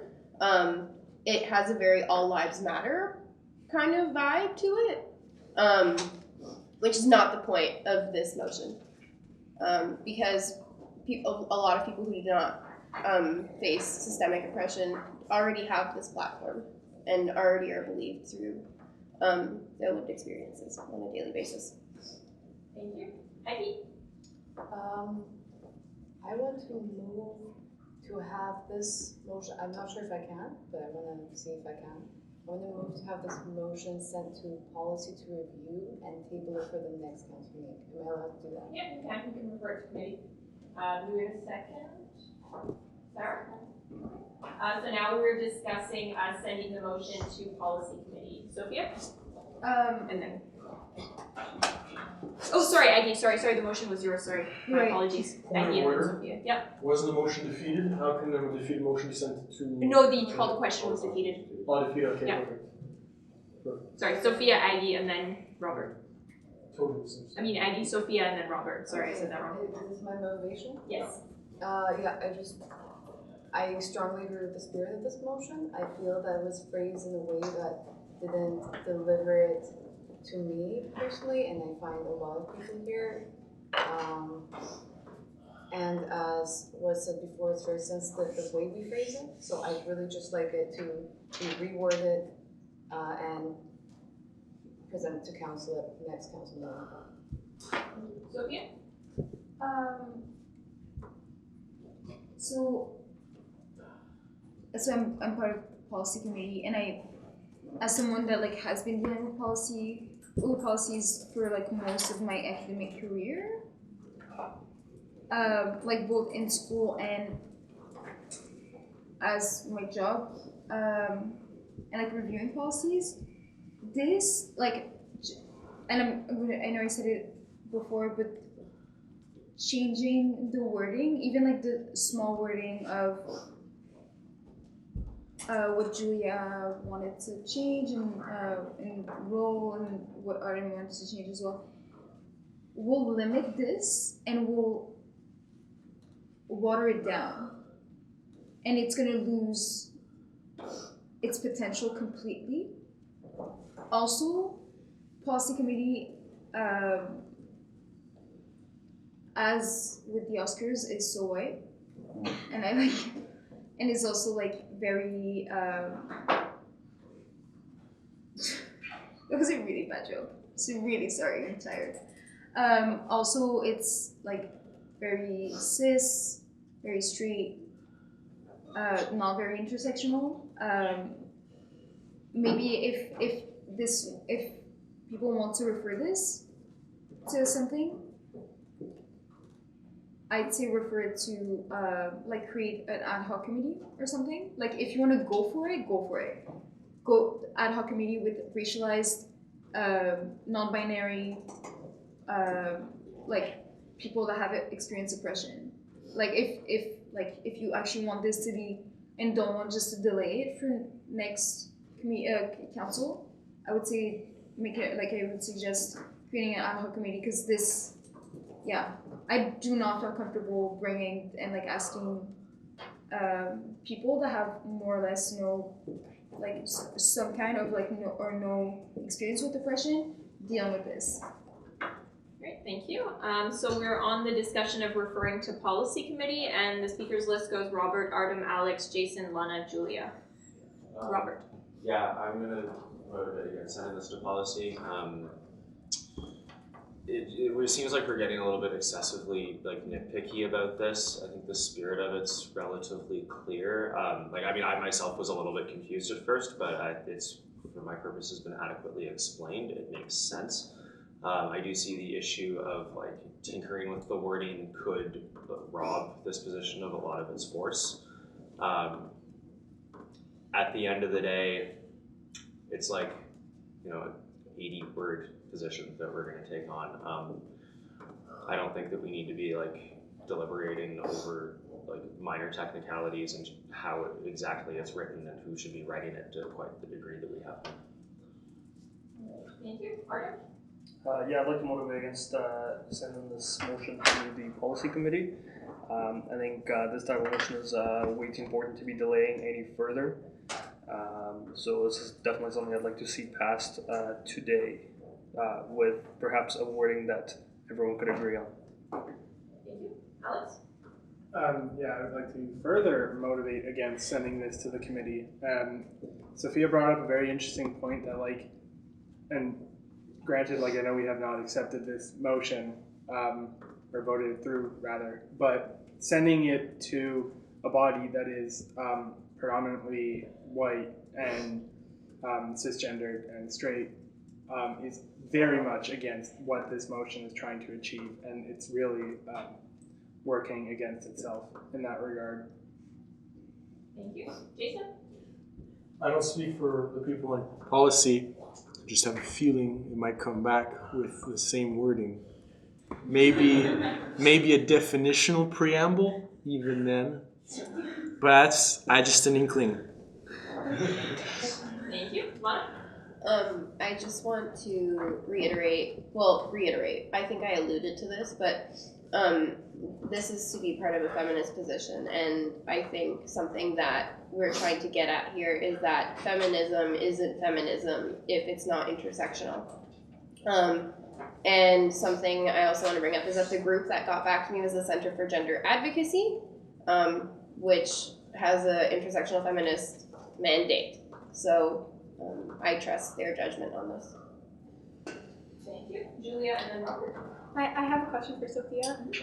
Have there already been people interested in the BIPOC committee, or has there been anything with that?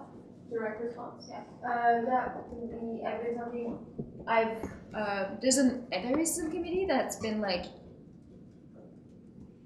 non-existent since the beginning of. So basically, we created an anti-racism committee that was non-mixed.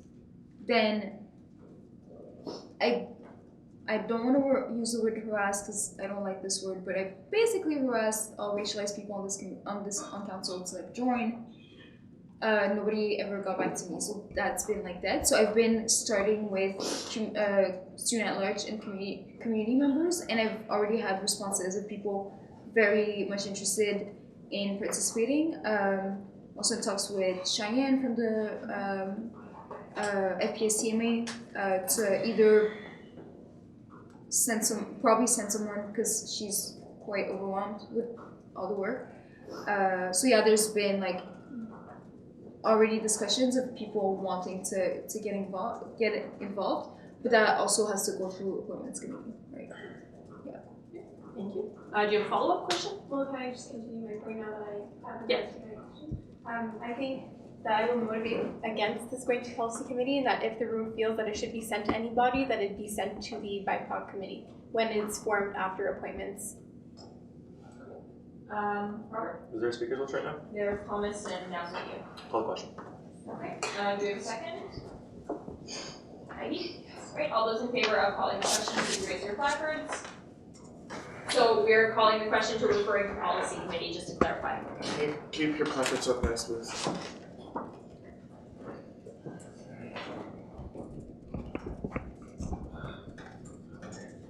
All those opposed? And any abstentions? Right, so the question's been called. So all those in favor of referring the motion to policy committee to come back at the next regular council meeting, please raise your placards. Okay. All those opposed? Keep your placards.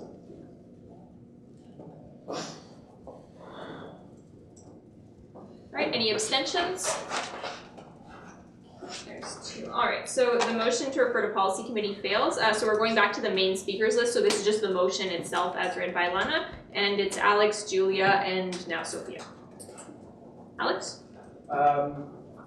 I think that that role specifically in the motion is in reference to it's more of like a insert role here kind of thing, like whatever it is or whatever agreement or arrangement or undertaking they're doing, like that role is in association to like the other or new party. So it's just like going forward, like deliberately ambiguous to the extent that it can be inserted with like whatever it is the CSU is working on at the time. Thank you. Julia? I move for this question to be sent to the BIPOC committee. Okay. The BIPOC committee doesn't actually exist yet, so do you mean that when it exists? If it exists? Like, we know that there's going to be some committee overseeing that budget, but that's it. Yeah, so I'm going to have to agree with Jason that the motion shouldn't be considered. We do have a speakers list. Actually, now we don't because Sophia, that was you. Yeah, Julie? I move to call the question on the motion. Pardon? I move to call the question on the motion as presented. Okay. Yep. If there is no motion, yeah, because the question can't be considered. So yeah, we can entertain a call to question. Do we have a second? Thank you, Jason. So this is the main motion that Lana read at the beginning. So all those in favor of calling the question, please raise your placards. Raise your placards. We're calling the question to return to what? No, we're just calling the question because Julia's motion can't be entertained because there's no BIPOC committee. Okay. So, and then the next person on the speakers list called the question on the original question. Okay. So it's just what Lana read. Okay. Does everyone understand what we're voting on? Pardon? Would anyone like the motion reread before the question is called? Okay, so far that's a no. And everyone is okay with what we're voting on, correct? Just want to make sure everyone understands. Okay, so we're calling the question on Lana's motion. All those in favor, please raise your placards.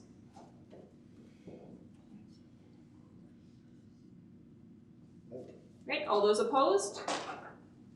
And any abstentions? Okay, so the question has been called. So all those in favor of Lana's motion, please raise your placards.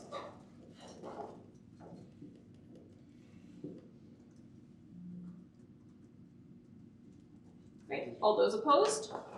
And any abstentions? All right, so the motion carries. Is there any more discussion to be had on this agenda point? So if not, we'll move on to point 8E, which is budget reallocation, and this one is yours, Thomas. On a hopefully less contentious note, whereas no money was allocated to the Food and Clothing Bank budget line 5905 at the beginning of the fiscal year, whereas the CSU has traditionally made food vouchers available to students in case of emergencies, be it resolved that 1,250 Canadian dollars be allocated to the Food and Clothing Bank budget line 5905 from the operations surplus. Is that a second? Yeah. Okay. Thomas, floor is yours. Yeah, so I'm not sure exactly why, and it doesn't seem to be super clear in general. There was no money allocated to this budget line at the beginning of the year. It's nice to have food vouchers for students who are struggling to eat because, you know, eating is something that's pretty good for all of us. So this is the exact amount that we would need almost definitely for the entire year. So like super predictable budget lines are fun. This could be one of them. Thank you. Robert? Just out of curiosity, what is our current surplus? As in the current year-to-date financial report, which was sent out, our operation surplus is, I'm going to be real nice and get an exact number for you. It's projected to be $20,640. Thank you. Caleb, did you have a question? Yes, was the motion sent out in the email? Yeah, it was in the last documents I sent. Oh, cool. Is there any more discussion to be had on this agenda point? Okay, so if not, we'll move to a vote. So all those in favor of the budget reallocation motion, please raise your placards.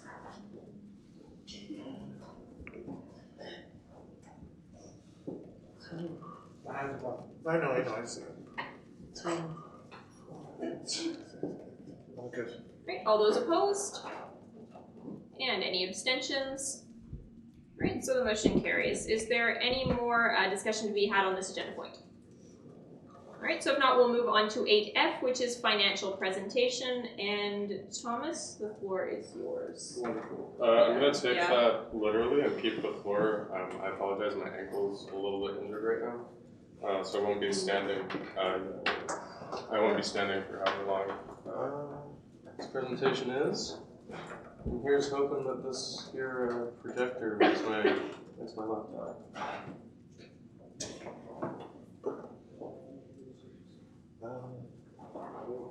I didn't get it. Oh, I think I sent it to the council secretary. Sorry, I'll send it to you after. Thanks. You have to turn it on. Yes. I thought the orange light was a good sign, but apparently not.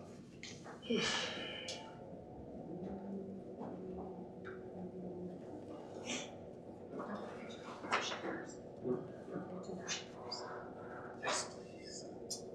Yeah.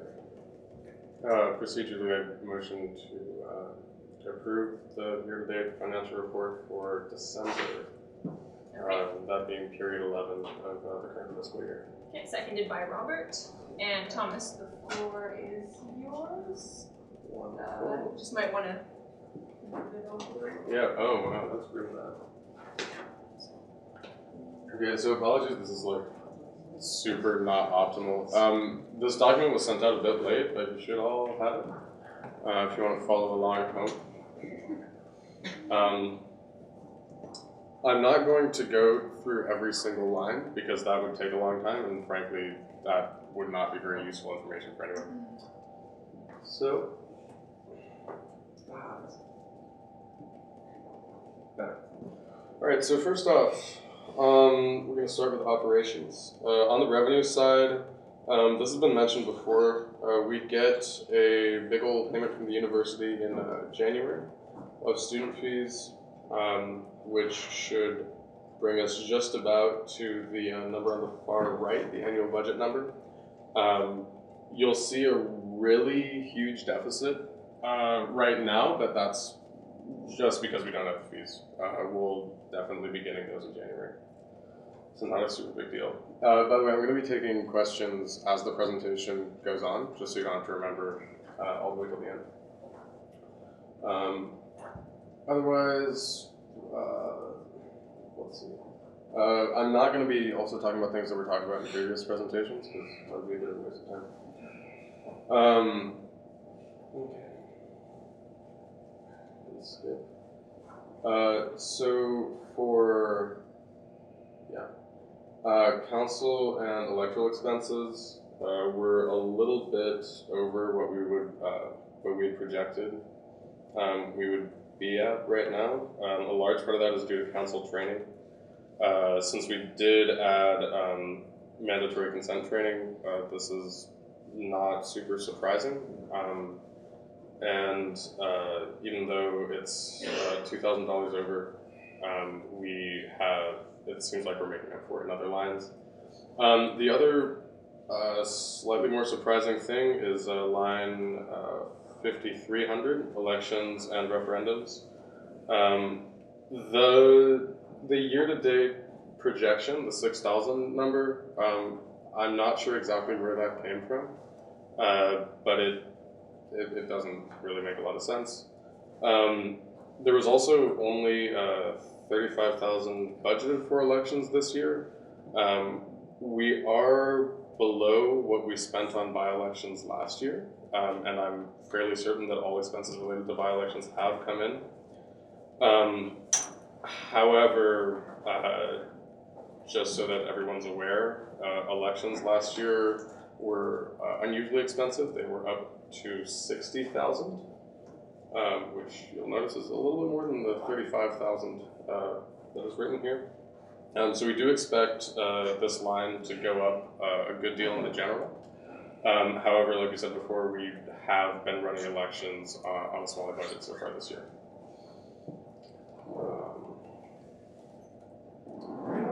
Administration, again, nothing super surprising.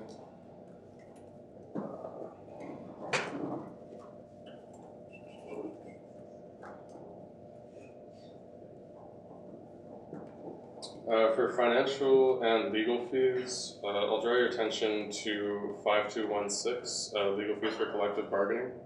So the CSU is currently in the process of renegotiating with the union of CSU workers. This has taken more time than expected and therefore has summarily incurred more legal fees than we expected. If you'll see, we have currently spent more than we budgeted for the entire year, which is unfortunate. The idea was brought up by our general manager to increase the budget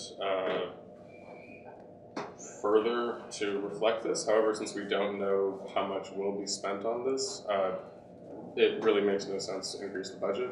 It's better, I believe, and after talking with him, he believes that, yeah, it would be better to just accept that we are going to go over budget with this, but it is something that needs to be done, and we are making very good headway. It's just a little bit pricier. Again, please don't hesitate to ask any questions. Yes, Kelly. Can you scroll back up? Yep. Line 5202. What was the foreign exchange loss? That's actually this. We're in the expenses section, so that's a profit of or a gain of $58. Since it's a negative expense, I have no idea. I'm guessing that we what bought was the gain? $58. What was it for? Like, if you don't. I honestly don't Foreign know. exchange. Thank you, Jason. I can get back to council on that if we feel it's necessary.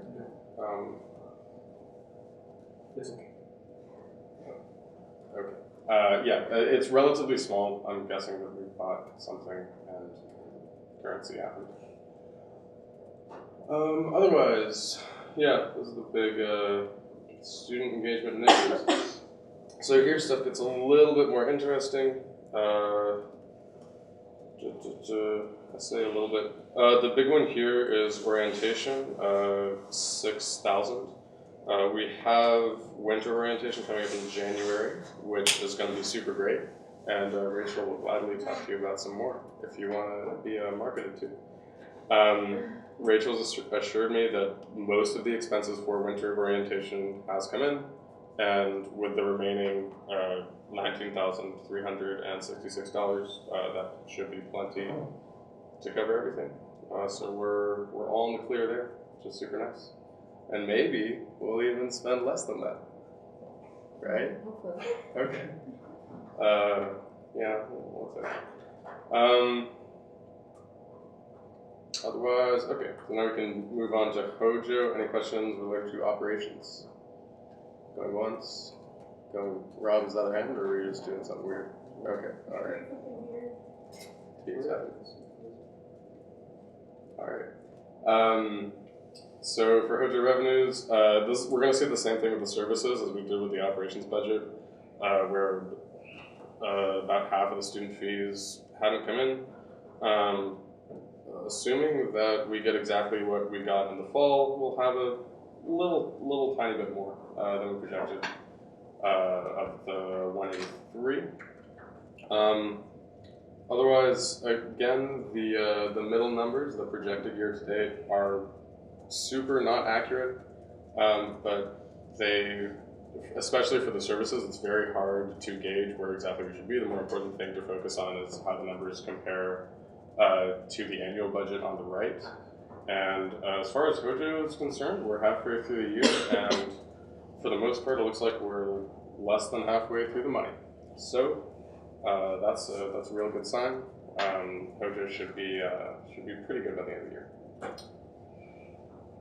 Next we have advocacy. Again, with the student fees, we should be getting more pretty soon. We are projecting I wouldn't say big, but we are projecting a deficit at the end of the year with advocacy. Oh, yep, sorry. I'm just seeing advocacy salaries. Would it be possible in the future, I don't even know if it's possible in the accounting system, to disaggregate full-time employees from part-time or student employees? Is that even a possibility in the system? Because, like, for example, the advocacy, if I can, off the top of my head, I do believe there's one individual who's permanently full-time employed, and the rest is a cycling of part-time students. And I'd be interested to know the balance between the money that goes towards student employment and full-time. It's not actually, it's just like all three services work that way. So there's like one permanent, and their coordinators as well, and then there's the like staff. But except for Hojo and LIC, because they are run by a professional, like a lawyer and specialist in like housing and like issues and la régie du logement and stuff. Advocacy is all student. Including Rob. Sorry? Including Rob. Rob? Including Stephen? Yeah? Yeah? Okay. Yeah. Okay. I can look into dividing that. All right. I'll check it out.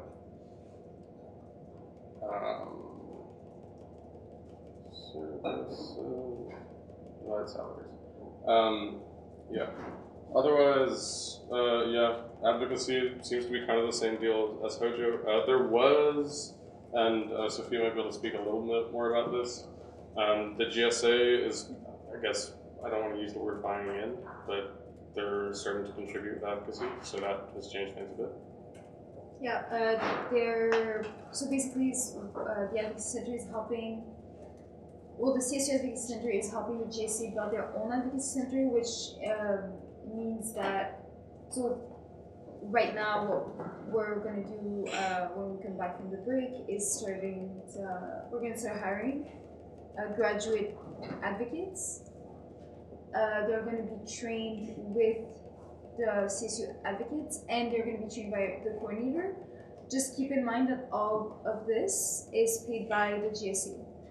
Like the CSU is not putting in any money into the like extra hours, into the extra work, etc. The GSA is paying for everything, so they're paying like a small amount more that is added to the coordinator's salary. And they're paying for like their advocates, they're paying for any extra hours that the coordinator or the other advocate or the CSU advocates are doing to help with the GSA advocacy center. And that contribution is reflected in 4080, which is covering all that. Any other questions for advocacy? Yes, will the graduate advocacy be separate in the future, or will they continue? Will it be a combined service? Yeah, I tend to let the presenter run their own questions, but if you sorry. So the advocacy center, the GSA does have an office for their advocacy center. It's just like under renovation. Also because it was kind of a dead trap a little bit. It's not what you're looking with. And so it's soon going to be completely renovated, and then a CSU advocate is going to be over there helping graduate students, and the training is going to happen, like they're going to switch spots, Freaky Friday type thing. But yeah, it's they're going to have their own, it's a 2-year contract that we signed. And that's it. It's like this semester we're helping them with like all the logistics, next year we're helping them with, oh, like this whole year we're helping them with religious states. Next academic year we're helping them with setting up the actual office and training the coordinator, but it's going to be like completely separate entities after those 2 years. Alright. I'll give for advocacy. Going once? Okay. Last in the services, we have our friends at the Legal Information Clinic. Again, fees are not super well reflected in this, and also the projected expenses are not super accurate. Please pay attention to the number on the right, not the number in the middle. Again, as with Hojo and advocacy, everything seems pretty good. We're about halfway there. LIC has spent a little bit more in proportion to their full year budget compared to the other two services.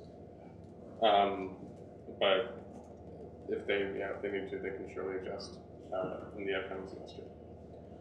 And they're projecting to break perfectly even, and I'm really tempted to make a bet with them, but good on them if they do. Sorry if that was a bit snarky. Alright, last off we have clubs. Again, student fees. So the way the club's budget is broken down is kind of strange. I don't remember if we've had a breakdown by club. Yes, Jason? 18,000 for real estate. Yeah. So basically, they have their own revenues. They get like sponsors that donate them like $5,000. Yeah. So they get like $5,000 per. So they're I think they're like this weekend they have an event that's gonna cost them like $60,000. Oh my god. But where the CSU is only giving them like annually like 3,000, 4,000 or whatever. I don't know what it was. But they're all getting it by themselves, and they're gonna build a school soon apparently somewhere in the world. Wow. Okay. Thank you. Yeah. It's the real estate. 7032. Yeah. Also known as the Real Estate Club, which I think is a very creative naming scheme. Yeah, so basically, the club's budget is managed kind of separately from the rest of the CSU's budget. We have a budget for clubs' other expenses, which gets divided by the club's folks among the different clubs based on those clubs' applications and whatever. The reason that we do it this way is because the club's budgets, or for the clubs to apply for money, it generally happens after the CSU's annual budget has been written.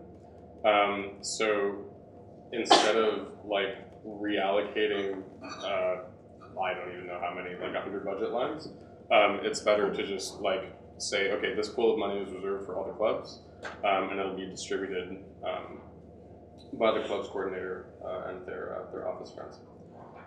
You have a question? Yes. If the club doesn't use up all the money for the year, does it roll over to next year? No, it doesn't. What happens to it? It keeps piling up within the greater club's budget, which is we've been operating at a surplus for the past like 3 years. So the same club keeps having No. The clubs. Oh, in general. So it goes back into the other revenues. Sorry, not the sorry. What was it called again? Against the other expenses, basically. Every year it just keeps piling up. But it doesn't roll over to, because it doesn't roll over to the real estate one, for example. It'll just roll over to the one that then Public Space allocates again back. Yeah. So yeah, it gets put back into the pool to be allocated the next year. And just on a side note, can we just have one person answer a question? We'll try to maintain a little bit of decorum, even though it's a presentation. True. Thank you. On that note too, we're looking at a now Less than, especially after we factor elections, definitely less than $20,000 surplus in operations, and a pretty significant surplus in clubs. These are separated in our bylaws, I believe, not standing regs, but bylaws, by the separate fee levies that pay for them. So there's no ability to move in between these. However, it does mean that the CSU's accounts will remain in pretty good shape even if there is an operations deficit. Yes, Julia. Yeah, I actually have a question. I don't know if you'll be able to answer me, but I've been receiving questions from students about their tuition, and in their tuition the way it's broken down, like I honestly don't know if you can help with this, but does every student have everything, like all of their fees listed per faculty? Because some people were telling me that apparently some CSU fee levies are listed under, like, if you're an ASPA, it says ASPA next to it instead of CSU, and they said it was confusing, and maybe you could.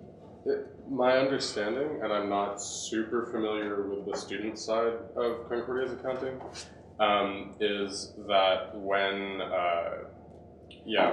it's like, even though it's a universal fee, it is levied by faculty. It's the same in every faculty. Jason, are you speaking to that point or something? I think Sophia was going to speak to it actually. Sophia. Yeah. So the university collects the fee levies. They're also the ones that are like in charge of what's it? SIS, like the online thing, which is like a total mess.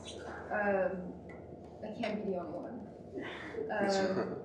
And I'm pretty sure the dean of students' office would be like, unless Jason has something to add, but like the dean of students' office actually knows how every fee levy is presented in the tuition. Is this on the same point? Yeah. Would it be possible to like mandate Thomas to look into it, because people are confused. They think that CSU is like levying less money than it's supposed to, so they're like calling people and like really confused about it. So maybe if you had a second to look into it. Sorry, I don't know what exactly I'd be looking into. Okay, I'll just have to see your comments. That would be better, thank you. Okay, and Jason, you had a question before? Yeah, so is it am I reading this correctly under budget line 7000, special project, clubs dash special project, is that the special project funding? That's special project funding specifically for clubs, yes. Oh, okay, it's just their internal SPF. Okay, cool. And where are surplus rolled from the previous year located? Where are they identified? So my understanding, and I apologize, I'm still in the process of adjusting to some parts of this position, is that they're accounted somewhat separately. Okay. So that there is, there's funding that's not in the budget, since we do our budget based on expenses and revenues, not total assets. Which means that we have a little bit more money than we think we do, which is great if we ever find ourselves in a bad situation. I think in the case of clubs, it might just be rolled into the next year, which seems to be what Ryan was saying before. But I can look into that more, and I'm sure that I will learn fairly quickly. Yep. Yes. My question is, you mentioned before it's mostly due to elections that the original planned out budget surplus has been cut. Like the budget has not been changed, but it's not reflected right now. But I would personally not project as large of a surplus as we're seeing in operations. Okay. Do you have any idea why spending for elections and the referendum campaign was more than what was budgeted? Do you have an idea? So I looked into it when so for clarity, I only received the budget report today. The finance office has been a bit backed up. I don't know exactly why we budgeted so little for elections, given how expensive they were last year. I assume that the previous finance coordinator would probably be able to say more, but they're not here. Yeah, it's kind of it's unfortunate that that isn't budgeted, but like based on previous years too, I think that in the past 5 years, the least amount of money that's been spent on a full year's election was like 42,000. So projecting 35 is like a bit dangerously optimistic, especially since we've spent more than half of it on the smaller part of the operations. So just fair warning to council. Just on a little procedural note, usually when the presenter allows questions during their presentation, it's not question after question after question. So maybe we should let the presenter continue presenting and then ask questions after a little bit. Because it is technically the presenter's speaking rights. Thank you, Caitlin. Sounds good to me. Yeah, otherwise, in clubs, there are a salaries and benefit line as with any other office. Overall, like I said, we're projecting a not huge operations surplus, more or less breaking even on the services, and still making a pretty healthy surplus overall, largely due to the club's budget. Are there any final questions? Yes, Artem? Sorry, I may have missed this, but why is the real estate club budgeted at 19,000 if we're supposedly only giving 3,000 to them? Rami? So when they deposit money into their, when they don't have a bank account, they deposit money into their, like they write a check to the CSU and then we write they write on the memo that's going to go to the real estate club, and then when they deposit, we insert it inside their.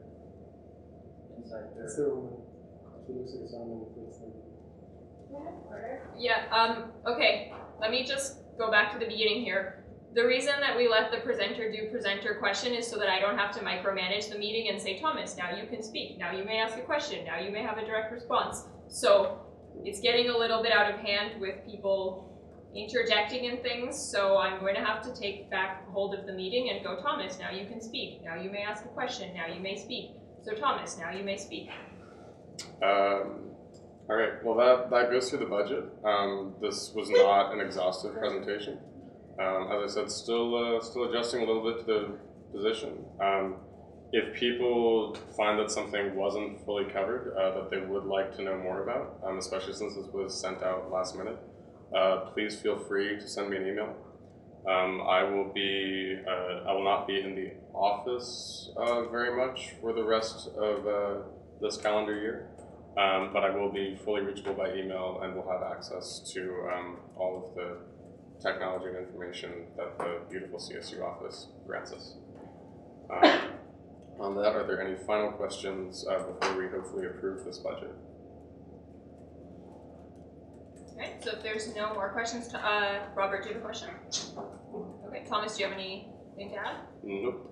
Okay, so we'll vote on the motion to approve the budget as presented. All those in favor of approving, please raise your placards.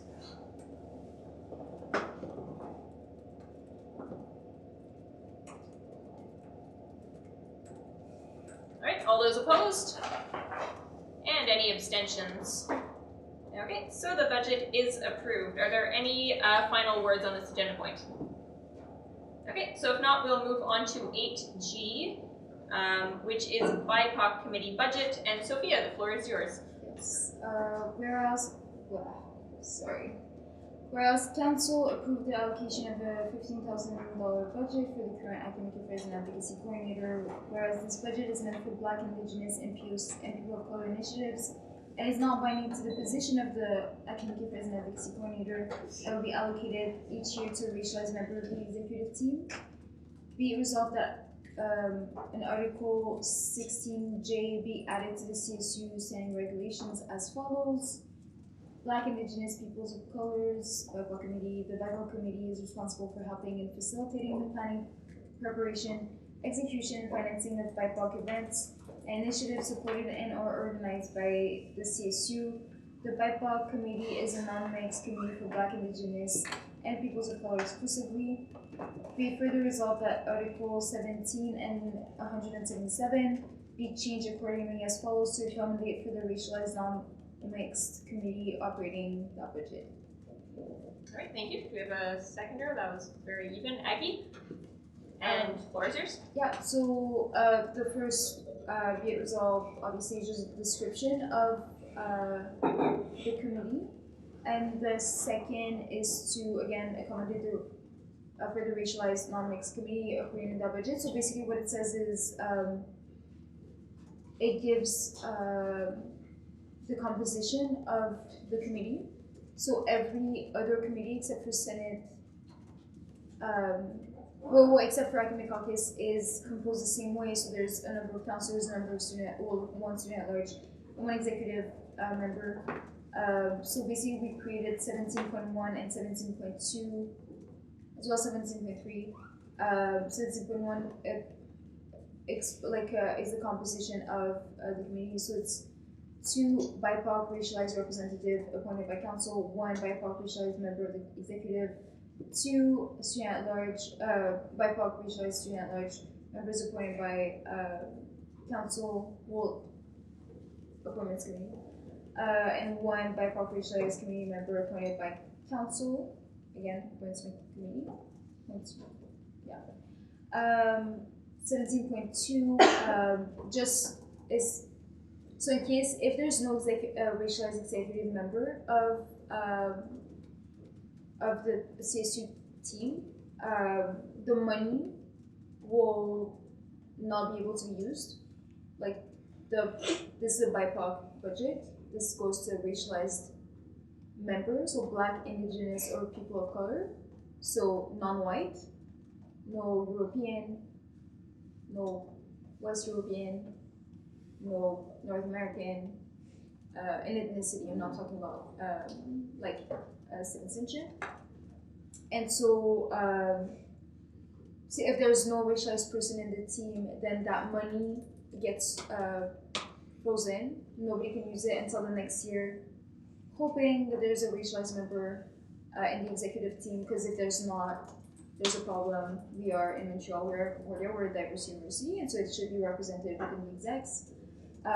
So the next year, if they do have a racialized member, would have access to, instead of $15,000, $30,000, because they would have the added previous year. And if they don't, if the next year doesn't have a racialized member, well, guess what? The other one gets $45,000, and it gets added up until there is a racialized member to use that money.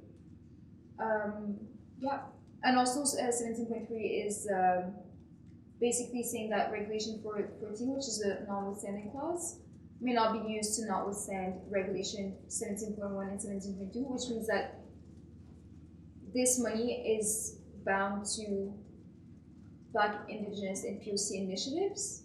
They may not be used for anything else. They may not. This money has been put aside, which is not a lot of money. It's $15,000 for a whole year. This is CSU. We're a $6 million organization.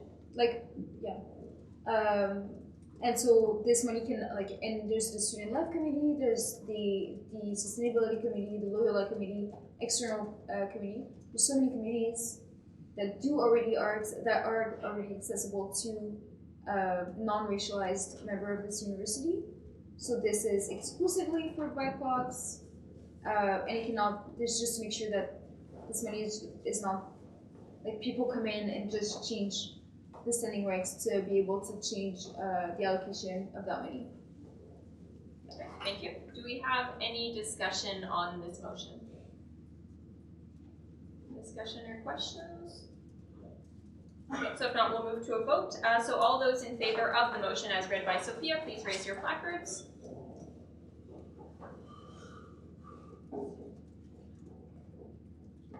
Right, all those opposed?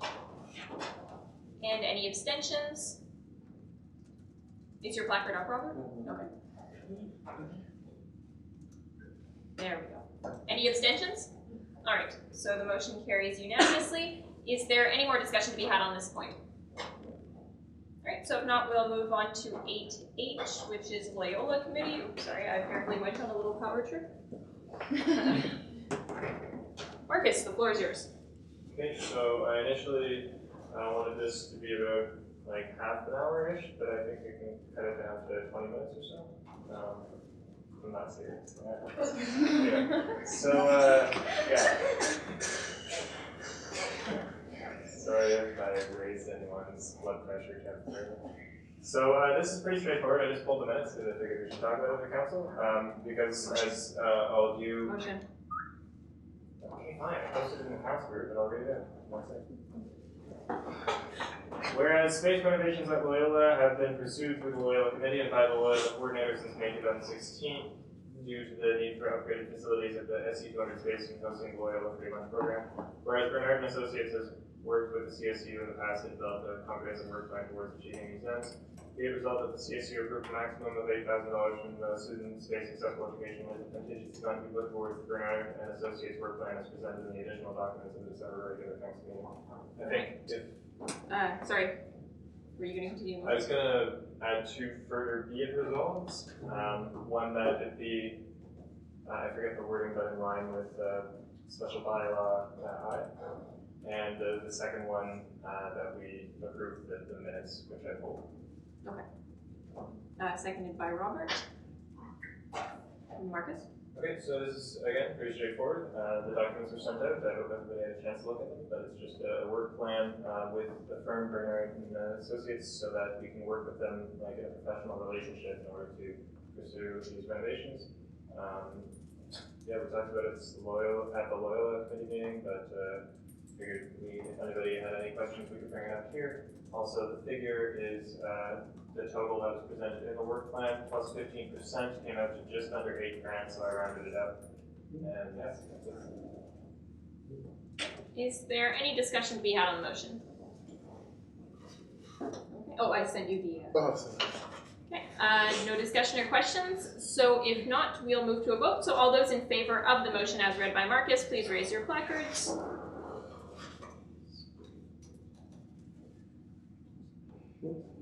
Right. All those opposed?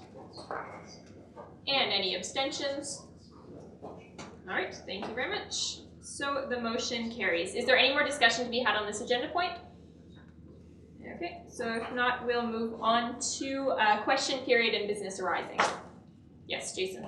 So last time we pulled from the Silk Fund, and we had a discussion about council being aware of receiving a report on how much is left in the fund. I couldn't remember the results of that discussion. Is there actually an annual report, and did we resolve to report its amount at each time we pull from it? There was no resolution made. It was suggested. And Lucy, you look like you had a direct response. I'll look at the exact paperwork. Since it's an investment fund, it's not exactly a budget. The amount changes beyond just when we pull from it. But I'm pretty certain we do get monthly reports. I will gladly bring the most recent one at the January meeting. Also, roughly 9.2 million. Yeah. Roughly 9.2 million. All right, thank you. So I have Marcus and Lucy on speaker's list. Marcus? Yeah, unrelated to that, I'm just saying that I ordered a lot of pizza for this meeting, and we had a bit of a lower attendance than normal, which I guess is to be expected. But like, if anybody wants to bring pizza with them, like I did it. I'm not sure that constitutes business arising, but maybe up to you. You don't. Thomas? For clarity, we did not pay for the pizza with the Silk Fund. What? Just in case. Let's try to maintain a little bit of order. Okay, is there any more business arising or questions? Okay, so if not, we'll move on to announcements. Lana. For counselors who were able to make it to the consent workshop and for new counselors, there is going to be a mandatory consent workshop on January 18th, so in almost a month at 6:30 in the CSU offices. So you have a month in advance to figure out your schedule. Thank you. Christina? What if I'm late? But I can come, because I usually have class on Wednesdays, but not yet. It doesn't always go Direct response. I think that would be up to the policy committee to discuss as they're looking into like what level like mandatory is and things like that. So hopefully we'll be able to at least ask that question at policy committee. Sophia? Yeah, I was gonna say, don't miss the mandatory consent workshops if you haven't been at the CSU mandatory consent workshops yet, because like policy committee is working up some like very scary sanctions.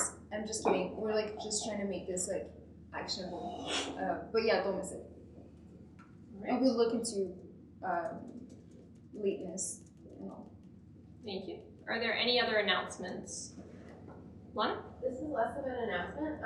I've noticed for maybe the past 2-3 council meetings that there's a lot of a lack of decorum lately at council meetings. So a lot of interrupting, speaking over people, you know, just like kind of playing around, and it kind of gets distracting. And like I don't want to be like the wet blanket here, but I guess I will be. Because this is like, just to remind y'all, like this is the executive's job to be here. Like we take this pretty professionally, and we expect councilors to do so as well. So yeah, there's just a little bit of a call in for y'all to like please, you know, try to make this as efficient as possible and try to respect each other as much as possible, because I've noticed that there's a lot of interrupting. All right, thank you. That is noted and noted in my role as well. Is there any more announcements to be had? Yes, Robert. First of all, were there any announcements? There are actually announcements. Rachel? Yeah, I have an announcement. So there's this great thing called winter orientation that's gonna happen when you're all gonna be back from the vacations. It will be posted on Facebook, so it'd be really nice if you can all invite your friends, share it. The way Facebook works when you can like invite people, like although like Concordia has like CSU has a group, you can't invite like more than 100 people for some reason. So we need like the outreach help. So to just share it in your networks and stuff, and to come and to be there, to meet new students and to talk to people and to participate. So yeah, watch out for those.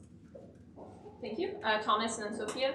To reiterate what Lana just said like 30 seconds ago, the kind of like frivolous competition in council can kind of take away from announcements. Last special council meeting, we actually adjourned before some pretty necessary announcements were made. So like, patience is fun sometimes.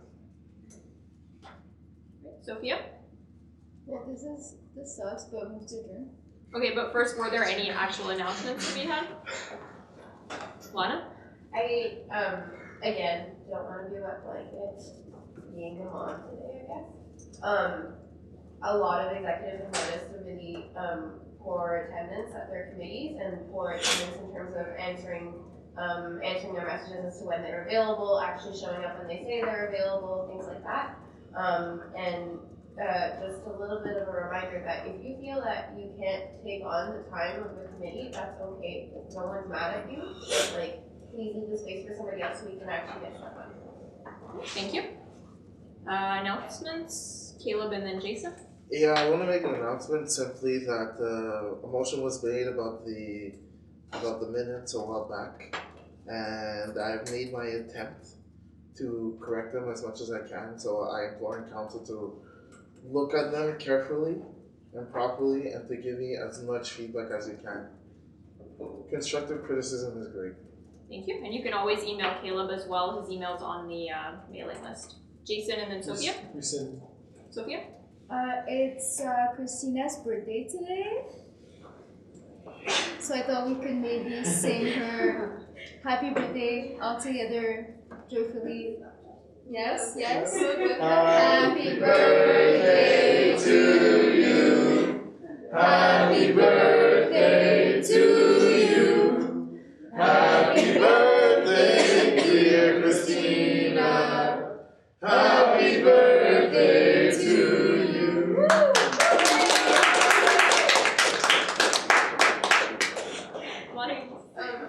I just want to congratulate all the students that participated in the protest that happened today that stopped tuition hikes for international students, at least for now. So go all you who showed up, and also continue sharing all this, because I think it's obviously, I think we can all agree it's not over. But this is like one small victory, so we can all appreciate it. Thank you. Lucy? I just want to really quickly read it. I know we're all tired to go home, but I didn't even know that was happening. I was on my way to the Board of Governors office, to the Board of Governors meeting. I got a call from Andrew Woodall, like, did you know this was happening? It's like, nope, I'm not surprised.